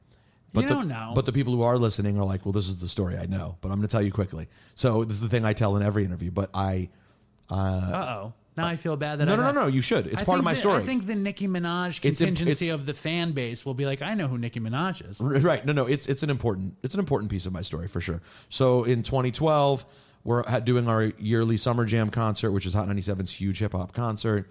And I'm hosting outside on the festival stage, which is seen as the place where more underground acts perform. I'm about to introduce an up-and-coming rapper named Kendrick Lamar. Who you love. Who I love, and at that point was really just starting to enjoy. And in my attempt to hype the crowd, or as we say in pro wrestling, get a cheap pop from the crowd, I said, you know, who's here for that real shit? y'all aren't here for that Starships bullshit or something like that. What did the crowd do? Cheered. Okay. Cheered. They. I mean, listen. You curse enough and you set people up, they'll cheer. And Starships was Nicki Minaj's single at that time that I had been also crucifying on the radio for a few months already. I hated it. And what I didn't realize when I did that was that our festival stage was streaming live on Nicki's channel. Classic. So as I diss Starships, all of her fans see it. If you're not aware, Nicki has a rabid fan base called Barbs. They see it. They go crazy. I walk inside. Ebro, who at that time was running Summer Jam, sees me and says, "Hey, did you say something about Nicki Minaj?" I legitimately have to think about it because it was so... You were high on stage, too. Yeah, I was high on stage. I didn't even think about what I said. I was like, did I say anything about Nicki Minaj? I was like, oh, yeah, I did. I did say a little something about Starships. He was like, well, she pulled out of the show. Was it that day or the next day? No, it was only one day. It was an hour later. So he was like, well, she pulled out of the show. So I said, oh. That's not good. So I go and open up, naturally, you got to search for the high now. I open up Twitter, and my name is just trending. Just my name is trending. And I'm like, oh, this probably isn't good. But at the same time, this is so what's good. happening? Yeah, I mean, this is very exciting, though. Very exciting. So I click on it. It's just, it's an endless array of comments. Negative, positive, everything. Just like, feed me more. Isn't that right in. So, and that Hot 97 ended up being supportive. You got Lauryn Hill and Nas to do it instead? They were already around. We flipped it and made it, we gave the crowd something awesome. You got Lauryn Hill and Nas. Don't worry, you didn't get Nicki Minaj. A year later, Nicki and I had a sit-down interview in which, in retrospect, I really ate shit and totally ate too much crow. But, I was trying to make amends as I saw it and make things good with her. And she really said some shit in retrospect that I was like, I'd kind of like to have that moment back, because she said she never found me smart or funny. And I just want to be like, well, you have a bad sense of all that stuff. You don't have a good sense of humor. You have a bad sense of humor, and you really don't know who smart people are. But it's okay. So, and by the way, she has now since admitted it's the worst song she ever made, biggest mistake of her career. Did you go after her during COVID at all, or you just were like, no, you're not going to do it? No. I don't. With that whole vaccine, whatever. Nope. Thing with her? No. I stay away 100%. The only thing, if we have Nicki on the show again, I am going to say to her, do you want to apologize to me now? Because you now went hate. too far. Well, you hate Starships more than I hate it. You now agree with everything I said, and you made me sit here and eat complete shit in front of you, and now we feel the exact same way. All I ever said was that I didn't like that song. I never dissed her as a person. I hope you get that moment. I do too. I really do. And I'm sure it won't go well, but I do need to ask it, because the fact that she in an interview publicly said, I hate that song, and at no moment thought, you know what? I actually got to give a shout out to Peter Rosenberg. I gave him a really hard time. He was right. Because I know that would be hard to do, but that's actually how she feels, seemingly. But yeah, it's funny because I'm just like you. I want to see myself in all of these situations, and why shouldn't you? But it's it must be very difficult, and it's difficult for me. I do a podcast, and I'm very clear about this podcast. This podcast is not service work. This is me trying to make a talk show.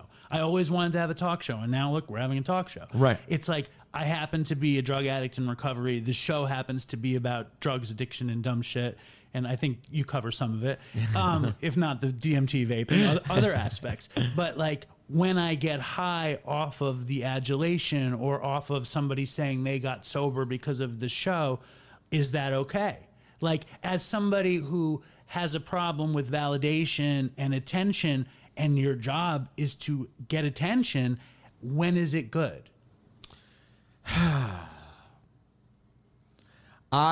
When I feel good about validation, purely good, that's a good feeling, and I feel no shame around it. It's when my girlfriend says something to me about something that I did, where I can tell she watched, and she's like, yo. The other day I hosted a thing for 2K, the release of WWE 2K. And it was this live stream and had a lot of moving parts, and I was the host of it, whatever.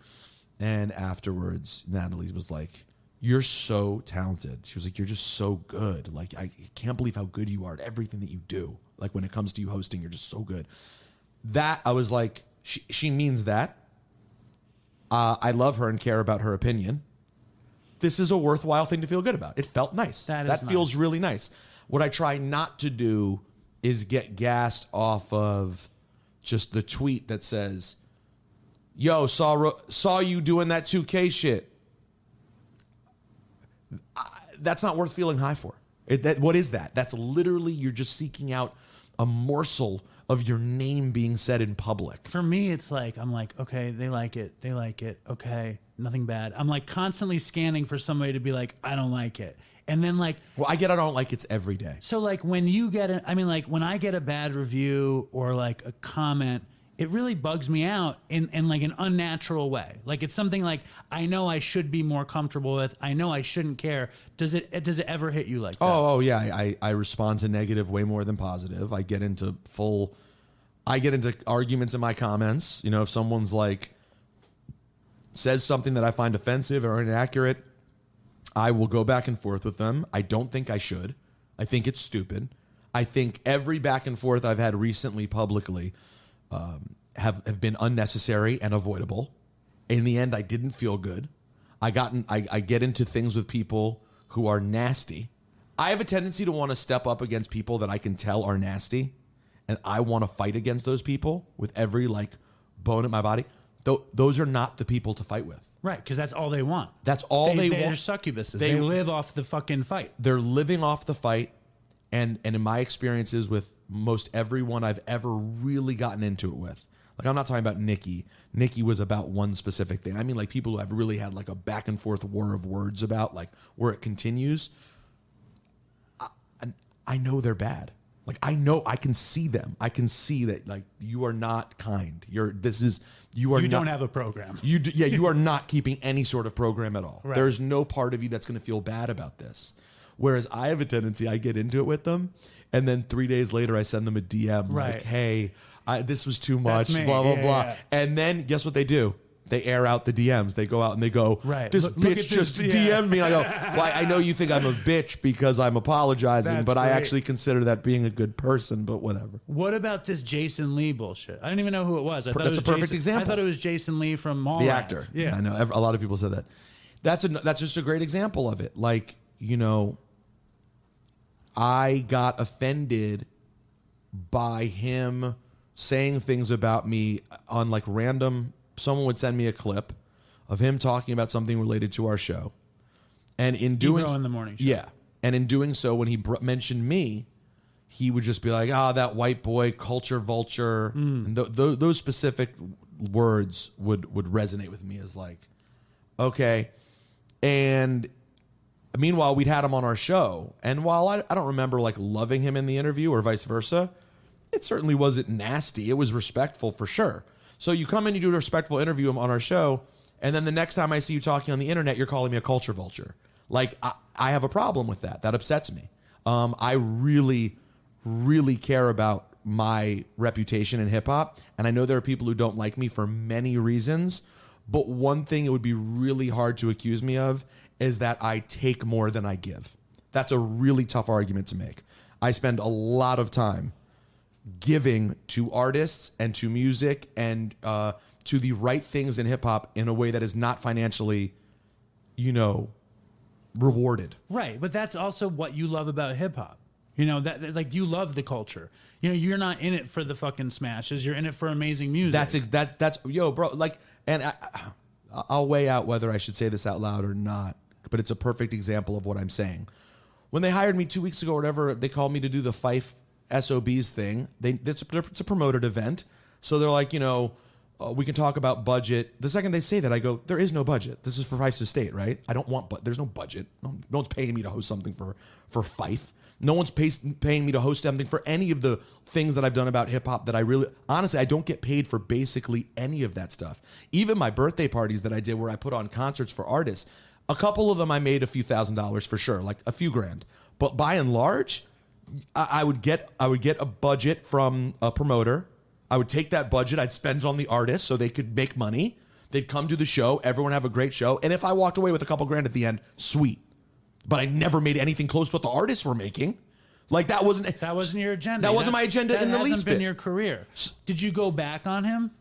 So then what happened was, and this is where I'm stupid, and I'd understand him, and I'd understand his response being negative to me, is that then later someone posted something about him, and I responded in the comments. Someone who I follow posted, and I'm in the comments Low-hanging fruit, right? I'm like, yo, why are you guys talking to this clown? Right. You know, like I just kind of talked shit. Right. So he sees that.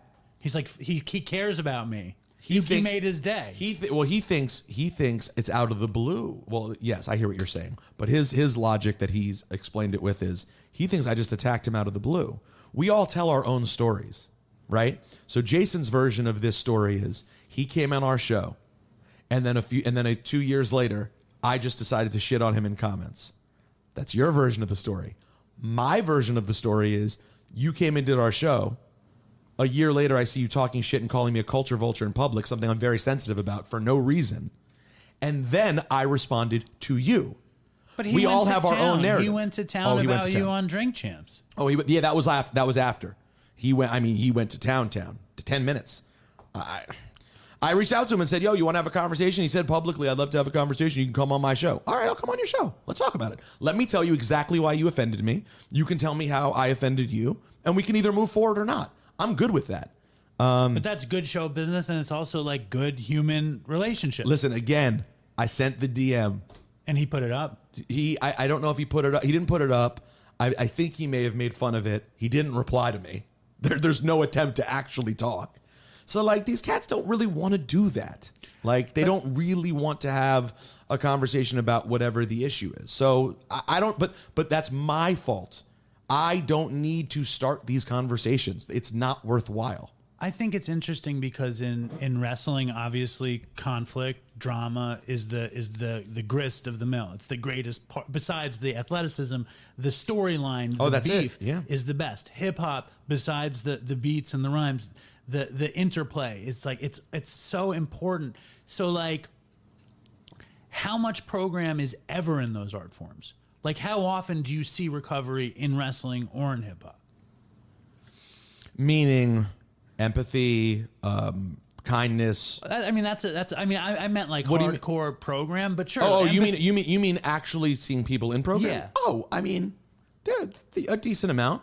I mean, listen, everyone has their own struggle, and you know, my personal issues. When it comes to what's the motto for the show again? Drugs, addiction, and dumb shit. You know, I really fall hardcore into the dumb shit, so I might not have the same kind of conversation with people whose first thing is the drugs, right? They may not see me as someone that they would chat with about that.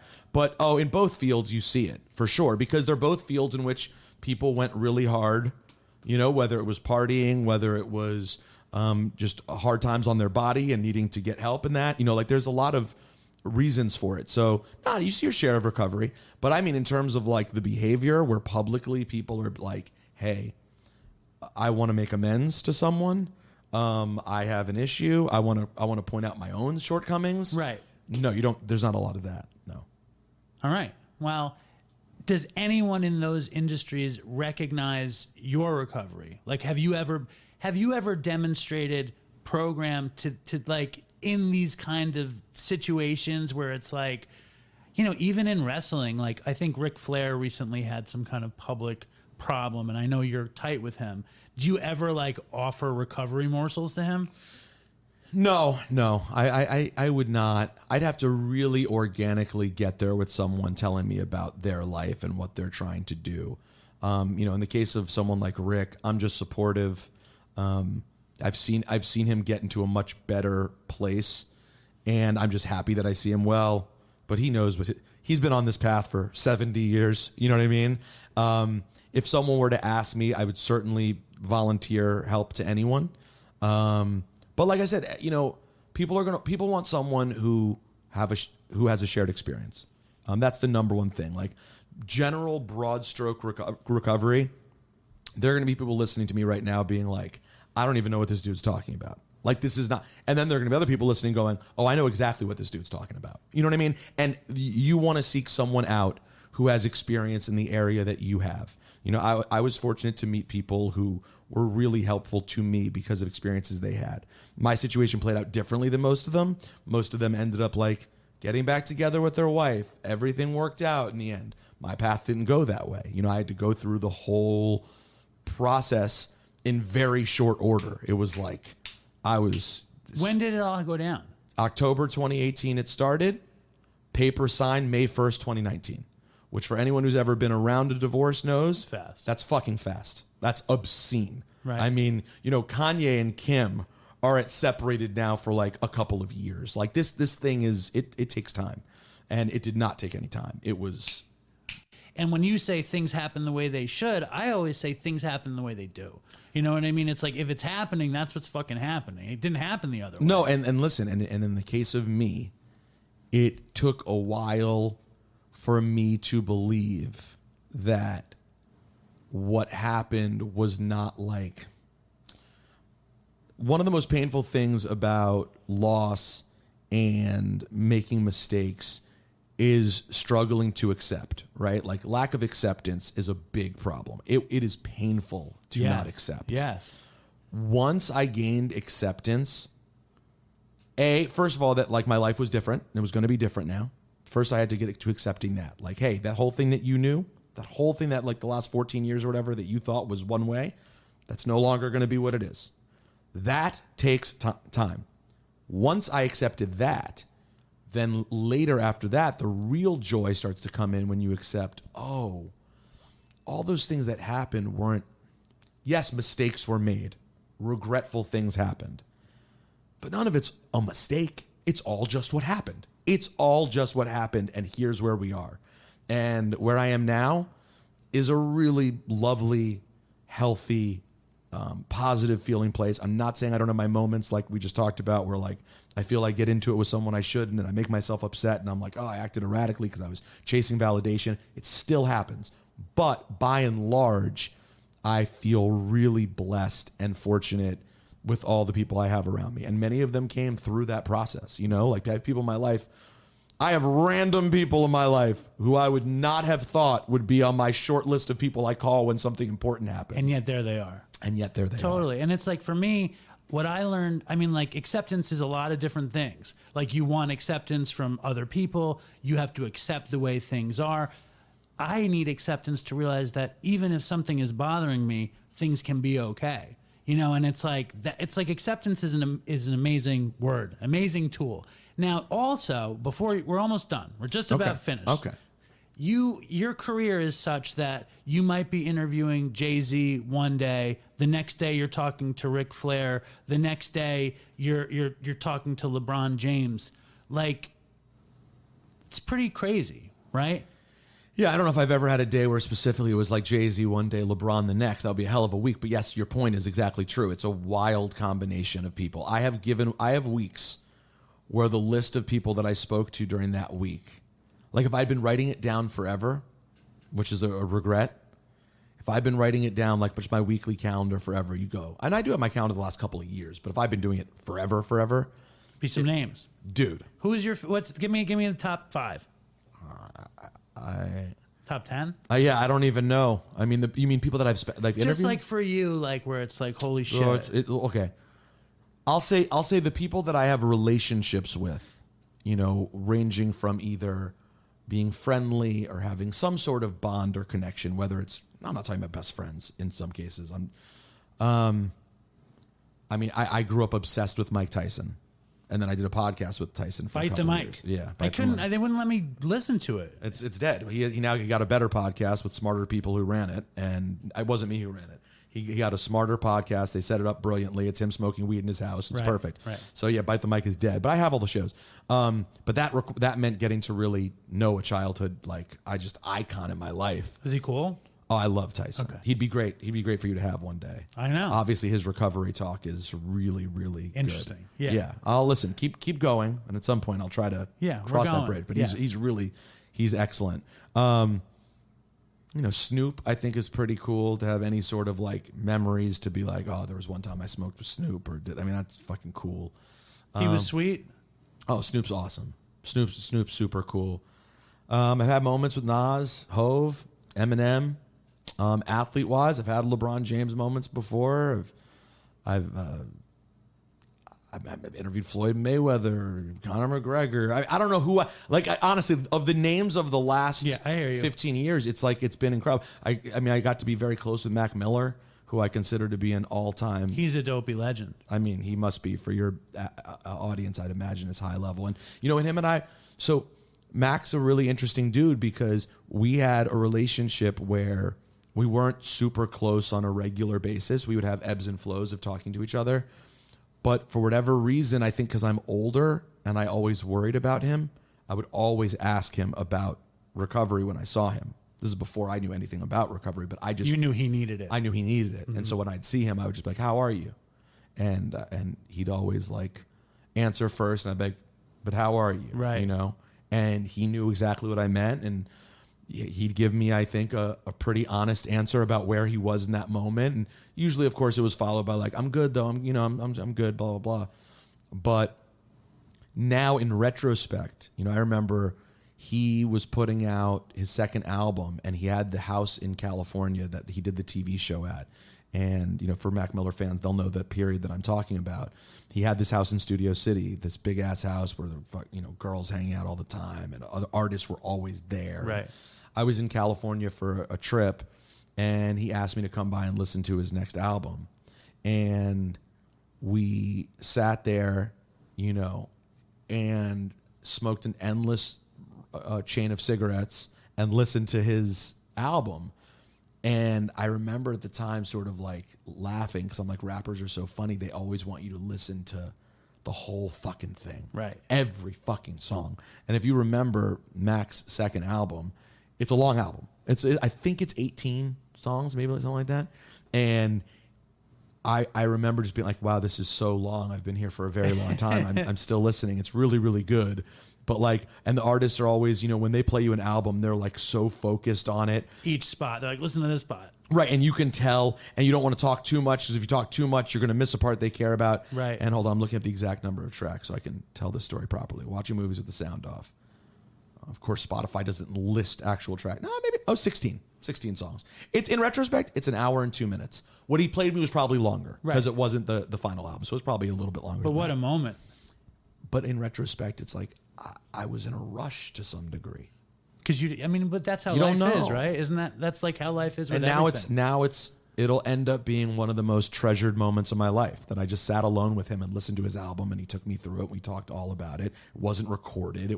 I have one photo of him just sitting in a chair smoking a cigarette. That's it. Was he high? Not in an active, not ridiculously. No, not in a way. I can't remember if he smoked weed, but he certainly wasn't out of it. This is one of the fascinating things about Mac is, man, I never saw Mac out of it. I never saw Mac in a bad way in any way. It was every experience I had with him was beautiful, and I always appreciated him. Once we got to know each other, I always liked him and thought he was super talented, but I didn't fall in love with his music until Swimming, which was to me his Swimming and Circles are his two best bodies of work. And one was out for like weeks before he died. And then the next one's posthumous, and so now, and then when I met Natalie loves, she has a spiritual connection to Mac Miller, particularly through those albums.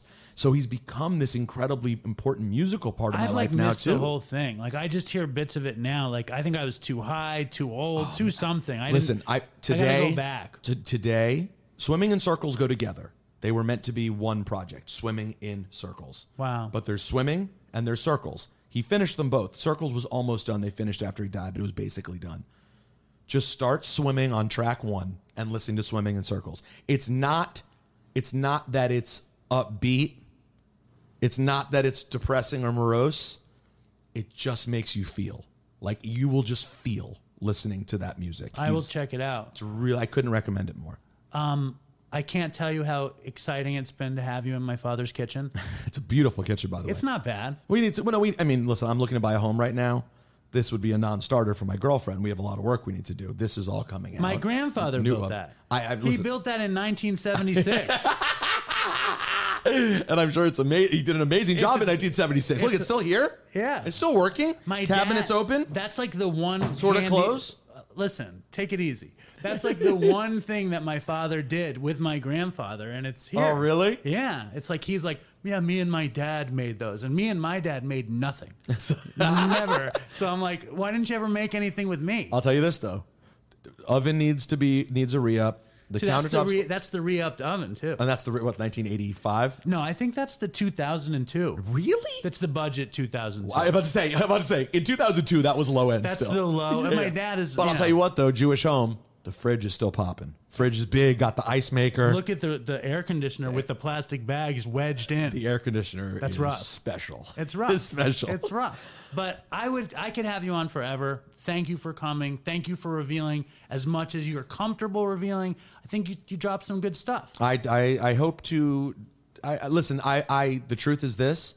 I actually plan on having a future more in this space in talking about these things for myself. So you'll come back? Oh, absolutely. I'll come back to promote what I'm doing because I do at some point want to spend a little bit more time, particularly on the post-divorce thing. I think that men post-divorce is not a subject that's really delved into a lot. No, or even breakups in general. And breakups in general, and particularly for men, it's just we don't talk about it that much. And guess what? It's really fucking hard. But now I love that the way my story is going is I finally I was dreaming of can I just get to the place where there's a happy ending one day?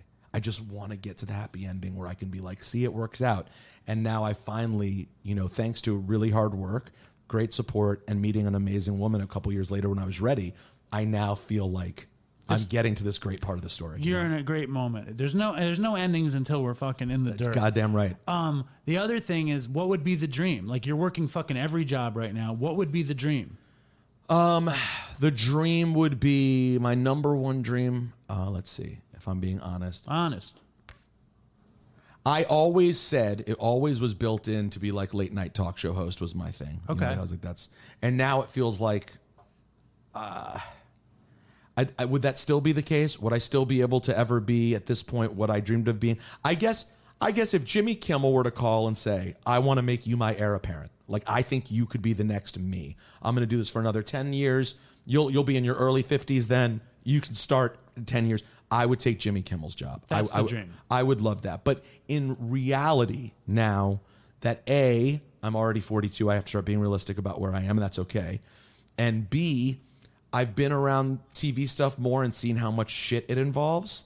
I guess I'd be really happy, and I would take the dream being every day I wake up, broadcast from home, and do a 2-hour show of whatever sort, radio, streaming, whatever it is, whatever I feel like doing 2 hours a day, 5 days a week. That's it.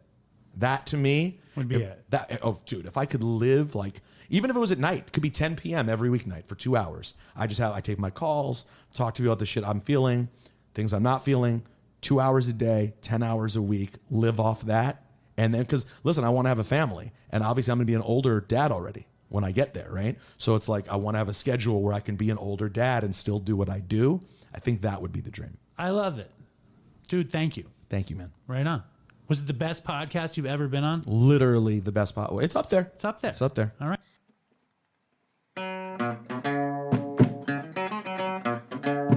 So that was Pete Rosenberg. That was great. When I asked him, was this the best podcast you've ever been on, what did you expect him to say, Ray Brown? I don't know. Did he say Dopey? No, I said, was this the greatest podcast? He said it was the second best. He said it was up there. Up what there. He said. But, my dad doesn't, what I used to say is, did you have a good time? Yeah. And my dad didn't like that. So I stopped asking that. And you said, is this the best Now I say, podcast? was this the greatest? That's my new question because I think of I want to say, did you have a good time? And I think Most of my people will dad. say yes. I don't know. I think, no one has said no yet, but I'm sure somebody will, right? Yeah. Well, maybe they just did Maron and Rogan, and then you asked them that. But maybe mine is Yours better. better. Maybe Not Dopey. more popular. Maybe Dopey is better. A lot of people say it is. I've seen people write that. This show is better than Maron or Rogan. Well, I like that. What did you like about Peter Rosenberg? You know, I really liked his thing, which we talked about earlier, is social media, and that. Because at first I was like, why is this dude on here? He smokes and he drinks, and then it was revealed 20 minutes in or more that he's in a program for being attached to people and to social media things, and that being an addiction. Yeah, I mean, I think that social media is it's bad news. It's so bad. It's like even just scrolling. Yeah. Like forget posting and Yeah. seeing how many people like what you've decided to share. Yeah. And like if you're worth anything based on how many And people. looking what other people, how much the numbers are for other people. Ugh. And people don't talk. They say it's really bad for like 13-year-old girls. Like it's really bad for old men too. Because we're a lot like 13-year-old girls. It's incredible. Like, or just like, I've talked about this before, but like, it's almost like smoking cigarettes. Like that, I need to check Yeah. what's happening on Yeah. Instagram, and nothing's happening. Yeah. It's like this guy likes his wife, this woman likes her husband, this guy likes to play guitar, this guy likes to exercise. Yeah. It's like, it's just more of that. Oh, I don't exercise as much as this guy. Yeah. Oh, I don't look as good as this guy. Oh, people don't like me as much as that guy. Oh, I can't believe he got that guy on his podcast. Yeah. It's like, oh, And then like women will post something and like the same guy, like some guy from their job will like everything, and then they're like, it's so creepy. He likes everything. We're like, well, it's like what exact? It's like why did you post it if you didn't want them to? I like things all the time, and I'm like, did I really like it? Yeah. I don't know. But I mean, like, I feel like often when I'm liking things, I'm like making it rain at the strip club. I'm like, yeah, totally. You get a like. I don't feel like you like any of my social media. Nothing. I don't participate in social media at all. You're done. Yeah. So instead, you just watch hours of YouTube. Yes. You've traded in all your social media addiction for YouTube. And I read. What do you read? I read history books. Oh, give me a break. What do you read? What do you read? I just read an American history book. What was it? What was it called? It was called what's the word? It's like the Hard Times. It's like very early European. You read this whole book? Yeah. It's called like The Desperate Years. Break it down. Are you wearing your glasses in a chair with a light behind you, or do you have a light attached to the book? The book is on my computer. So you're reading your Kindle. computer. Yeah, Kindle. Are you often distracted with YouTube as you're reading? No, this book I read was so fascinating. And I saw my family tree, and I want to talk more about Peter, but I saw my family tree, and like they were in Jamestown and they were in Mayflower, Plymouth Colony. I'm like, what was that like? And then I found this book, and it was brutal. That's what it was like. Nice. They kept sending messages back to England going, send more people. Everyone's dying. The ones you sent here are all dead. Wow, life was short and hard. Life was short And and hard. I saw in my family tree so many like 10-year-olds are orphaned. Like there's like 5 kids and they have no parents. Well, what was average lifespan? I don't know. Short. Short. But yeah, I love that thing about Peter. And you and I were saying you wished you had talked more about hip hop because obviously he's a source of information. But I would have liked to have heard more. I'm going to look him up now. This Juan he had started a podcast called Juan Epstein, which was about like it was interviews with hip hop people, and now it's more of like hip hop documentary shit. He did like a 7-episode thing about Jay-Z. Oh, okay. I've seen that. And you love Jay-Z. Yeah, I've probably listened to the Chronic and the Blueprint more than any other album. You know, I cried at the Super Bowl halftime show Because of Dre. Yeah, I was just like came out of nowhere, and then I've watched that like 30 times full since then, and I was like, why does this look so different? Like there was this like famous artist designed the set, but there was no theatrical lighting. It was all natural light. It was all just white, and it was like California, you know how it is in the sun out there. That's how the set was. I thought it was just so cool. You know, I wanted to hear Nothing But a G Thing. I would have liked to have heard Deep Cover. You know, like I'm so old. I'm like I didn't listen to anything, but I wanted to hear Nothing Like a G. Nothing. What is it? Ain't Nothing Like a G thing. Yeah, but I thought Nothing But a G thing. I thought the set list was perfect, and what's you funny don't is want like to hear 1, 2, 3 into yeah. the 4. Well, I was shocked that Jay-Z wrote Still Dre. Like that just blew my mind. And Snoop smoked weed at the. He smoked weed on the stage. And he's dressed. He's dressed. He's dressed Crip colors. I'm like, all right, everybody's fine with it. It's weird. And I looked up the lyrics to the first episode, which was the opening, and like the original lyrics are so filthy. Like they really edited them. And I listened to the album, and like the music was better at the Super Bowl. They what do you call it? Mastered that again. There was a band though. There was That wasn't real. That was real. No, it wasn't. Are you sure? They were they were all lip syncing. Well, Nothing on the Super Bowl is real. nothing. What No. about the game? Yes. Okay. What else about Peter Rosenberg did you think? I just listened this morning.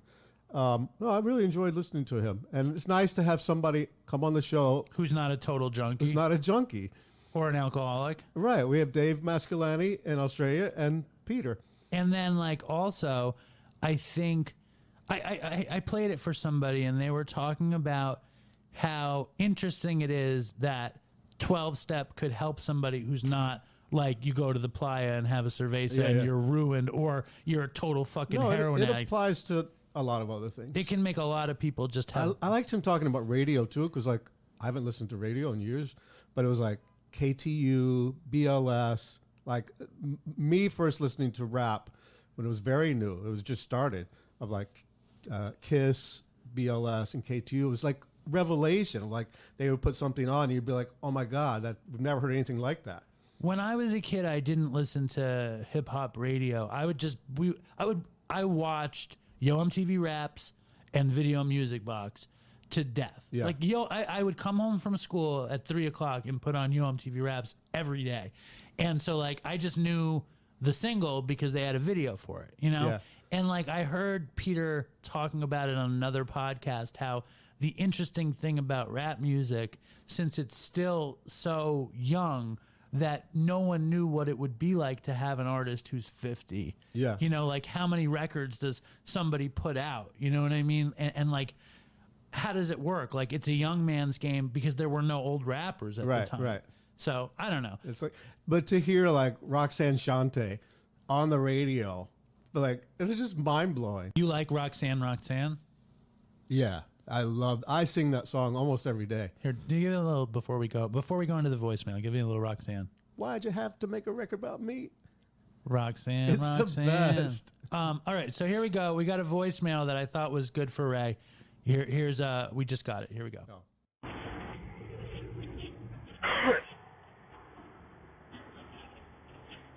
Hey, hi Dave. This is a story about GHB. I know that you're interested in GHB naughty behaviors, so I think you might appreciate this one. Okay, so it's 2008 in Tacoma, Washington, and Mikey is getting bottles, quart bottles of GHB from the internet, and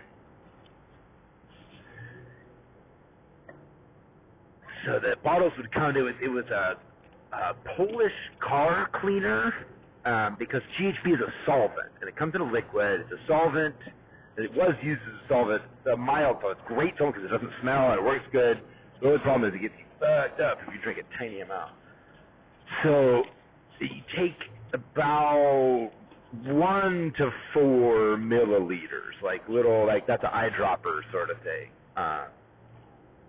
And so you take a small amount. I mean, you can start and you can build up and you can drink a little bit. You can drink a little capful, but when it really takes you over the edge, it'll just knock you out. That's why it's a dangerous drug for people and it's used in violent ways. So you have to be very careful about kind of getting to the knockout level, because usually you're always knocked out for about 3 to 4 hours, and you are out cold, cold water slapping you, you're breathing and you're alive, but you're just doing a snooze. Your heart rate's fine, unless you're hammered, or unless you're drinking alcohol. Alcohol and GHB is a really, really bad combination, and so this also story has that. It's really, I don't do that. I wouldn't do it, but I did it. So GHB also, your body processes it into HGH, human growth hormone. So you got you get fucked up, and then you get to do the workout, and you get the extra muscles. For me, the effect was similar to alcohol, but it didn't affect my body. My mind was swimming, but I wasn't stumbling. And I like to drink, and so I liked the effect of the GHB because it felt like drinking, but also didn't. I could get up and go to the bathroom and not fall on my face when I was in one. on one, tearing it up, eating shrimp in Port Townsend, drinking GHB. So one night,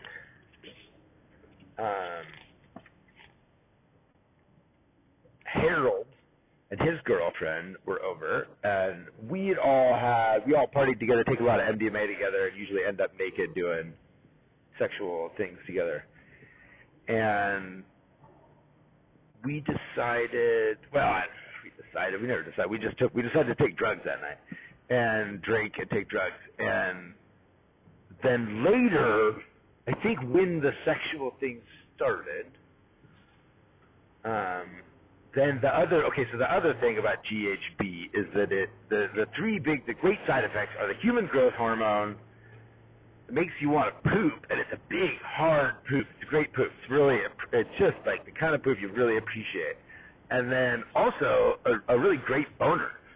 Really gives you an erection and gives me an erection, and so it's kind of the greatest effect of a drug is to give you sexual desire and function, because usually they don't. Those are like on the graph, exponentially related, go in the opposite direction.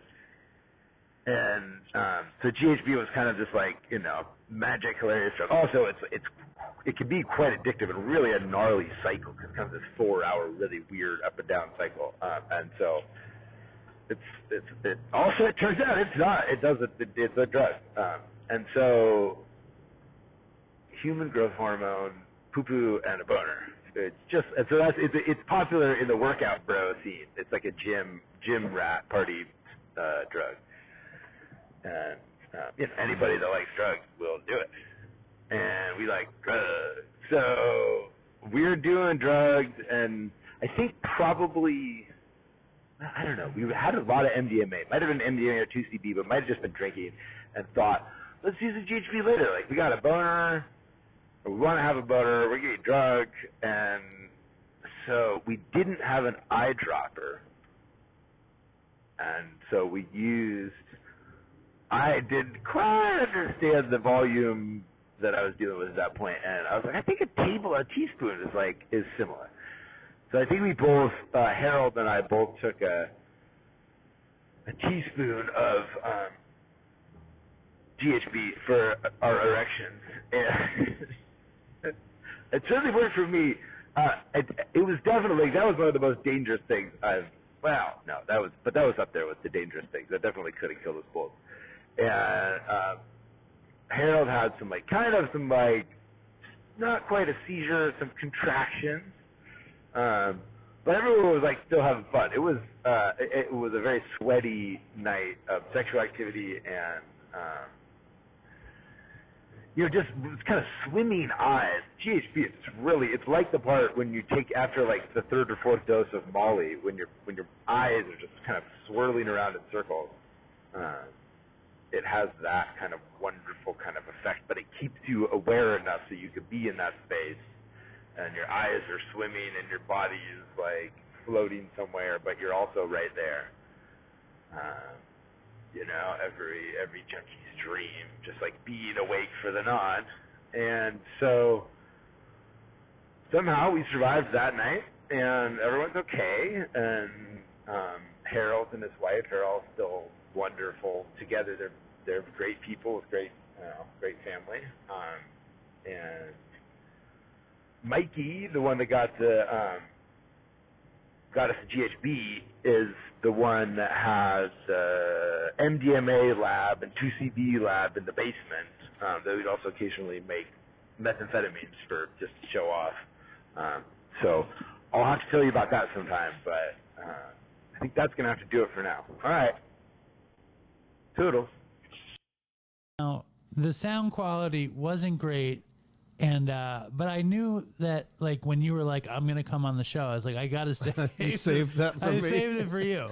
He recorded it in the engine room or something. Yeah, but it had a certain dopey je ne sais quoi, and nothing really happened. Right? They had boners. Right, but I mean, I enjoyed his description, and I enjoyed his description of the poop.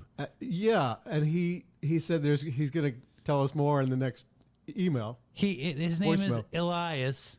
That's Elias, right? Yeah. And he said, we had a full MDMA lab in our basement. Mikey produced some of the purest MDMA maps had ever seen. He got sober. We all lived upstate in Pine Plains and Ancram. He used to go to the rooms with our boss, Dan. Did these people consent to having their names? No, I think that's not their real names. Okay. You know, and I'm not using the last names. And then also he talks about the episode with the guy from Great White, Jack Russell. He says, also, we used to do cannabinol. Have you ever heard of that? Yeah, it's like an oil. Yeah, I never did it. I think Jack Russell was basically smoking bath salts and someone was calling it PCP.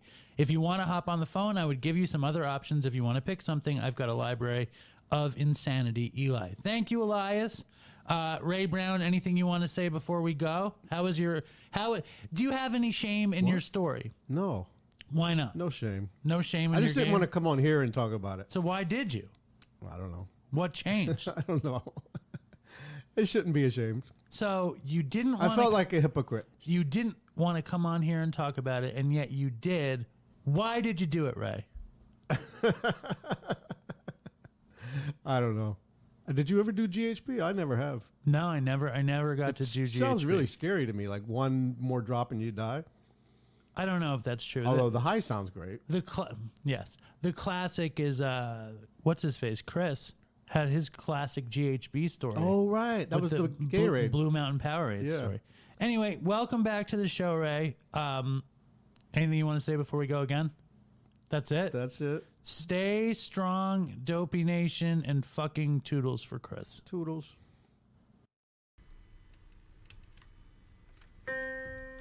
I want to take a walk around the world.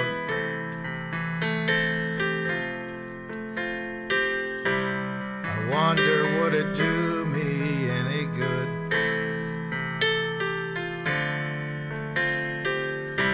Until I get some money in my pocket, then I guess I'll just have to walk around my neighborhood.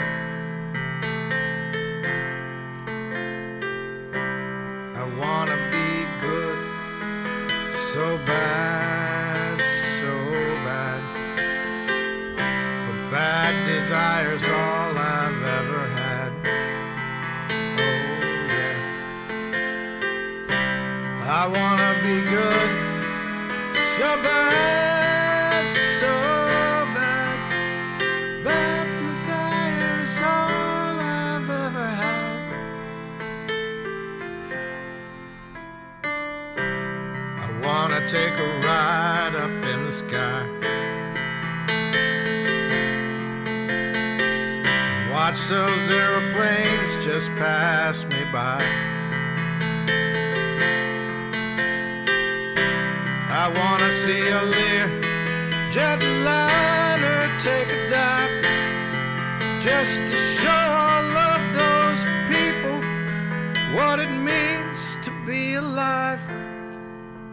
And I wanna be good so bad, so bad. Bad desire's all I've ever had.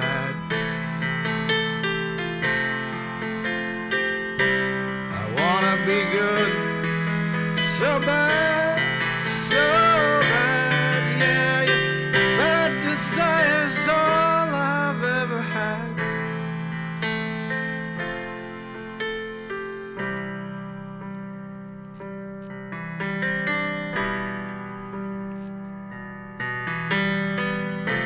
My shadow's getting smaller and smaller. It's high noon where I stand. My shadow's getting smaller and smaller and smaller and smaller and smaller, and it's high noon where I stand.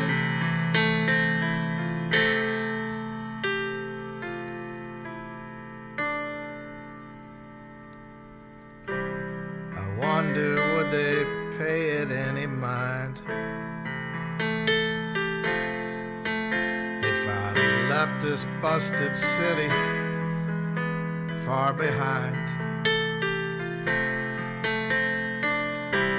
I'll take the high road, however far it winds, 'cause peace and love are very, very, very, very hard to find. And I want to be good so bad, so bad. Bad desires all I've ever had. I want to be good so bad, so bad, yeah.